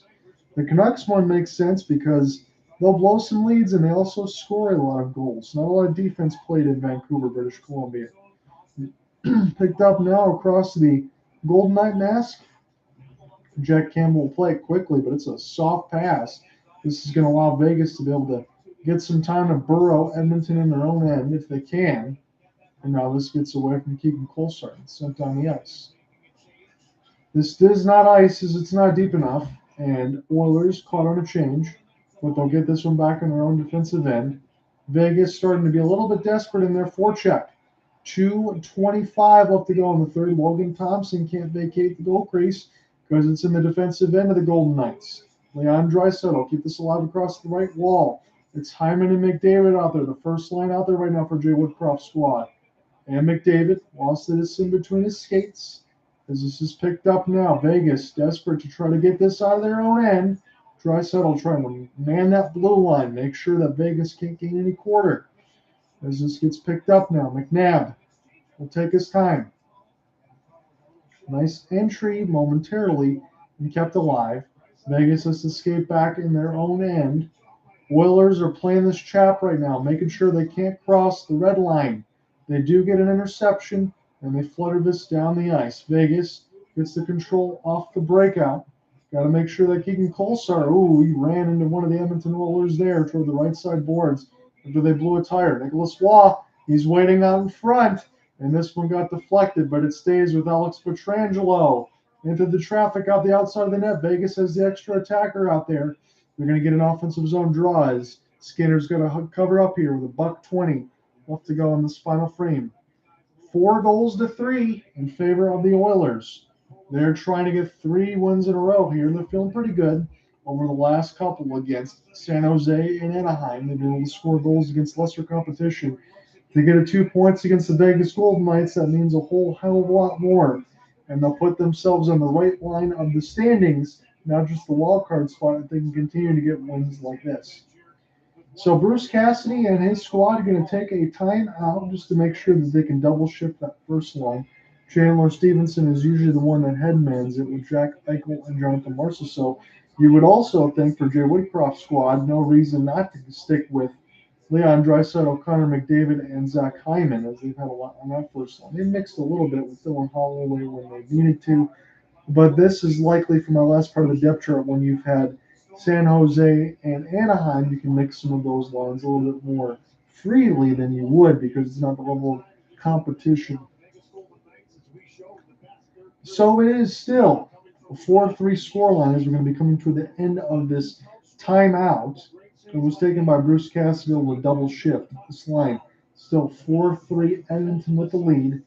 It is about 70 seconds left to go in this game. So picked up now by the Edmonton Oilers. They're able to get a defensive faceoff win against Chandler Stephenson, but Vegas keeps it in. This is toward the right side of the dot as Karlsson gets denied. He gets knocked down. Vegas wants a penalty. It's a race for the puck, and they were able to just get a jab of a stick out of it. I think it was Draisaitl was racing all the way down the ice. So 55 seconds left to go with the empty net. Vegas down a goal. They have it in the offensive zone. Try to get centered out in front. This is an opportunity for the Edmonton Oilers to take their time and ice it. Connor McDavid will send this one down to a teammate, and the backhand goes just wide.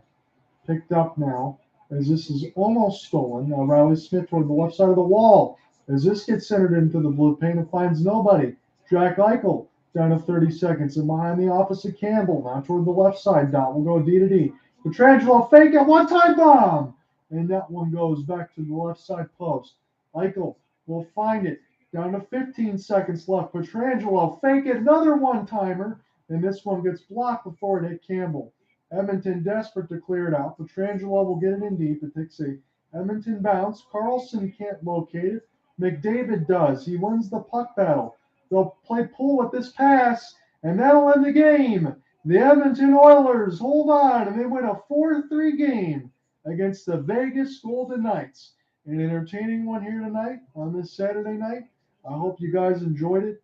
Thank you for sticking with me on the call. I will see you Monday during the afternoon side when the Seattle Kraken take on the Tampa Bay Lightning about 4 Eastern. Will be on the YouTube side and Twitter Spaces side. Hope you join me then. Have a good rest of your weekend, folks. Peace.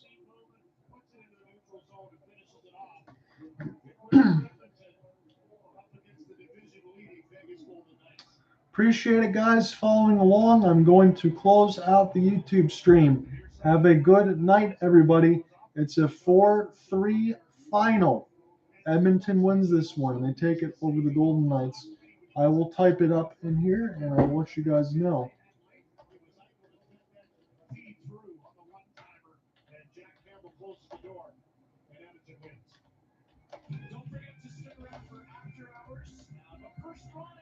Just in case you guys just joined in.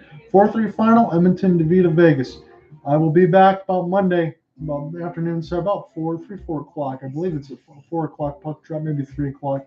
I'll be on the that side of it between the Seattle Kraken and the Tampa Bay Lightning. So I'll see you guys then. Have a good rest of your weekend. Peace.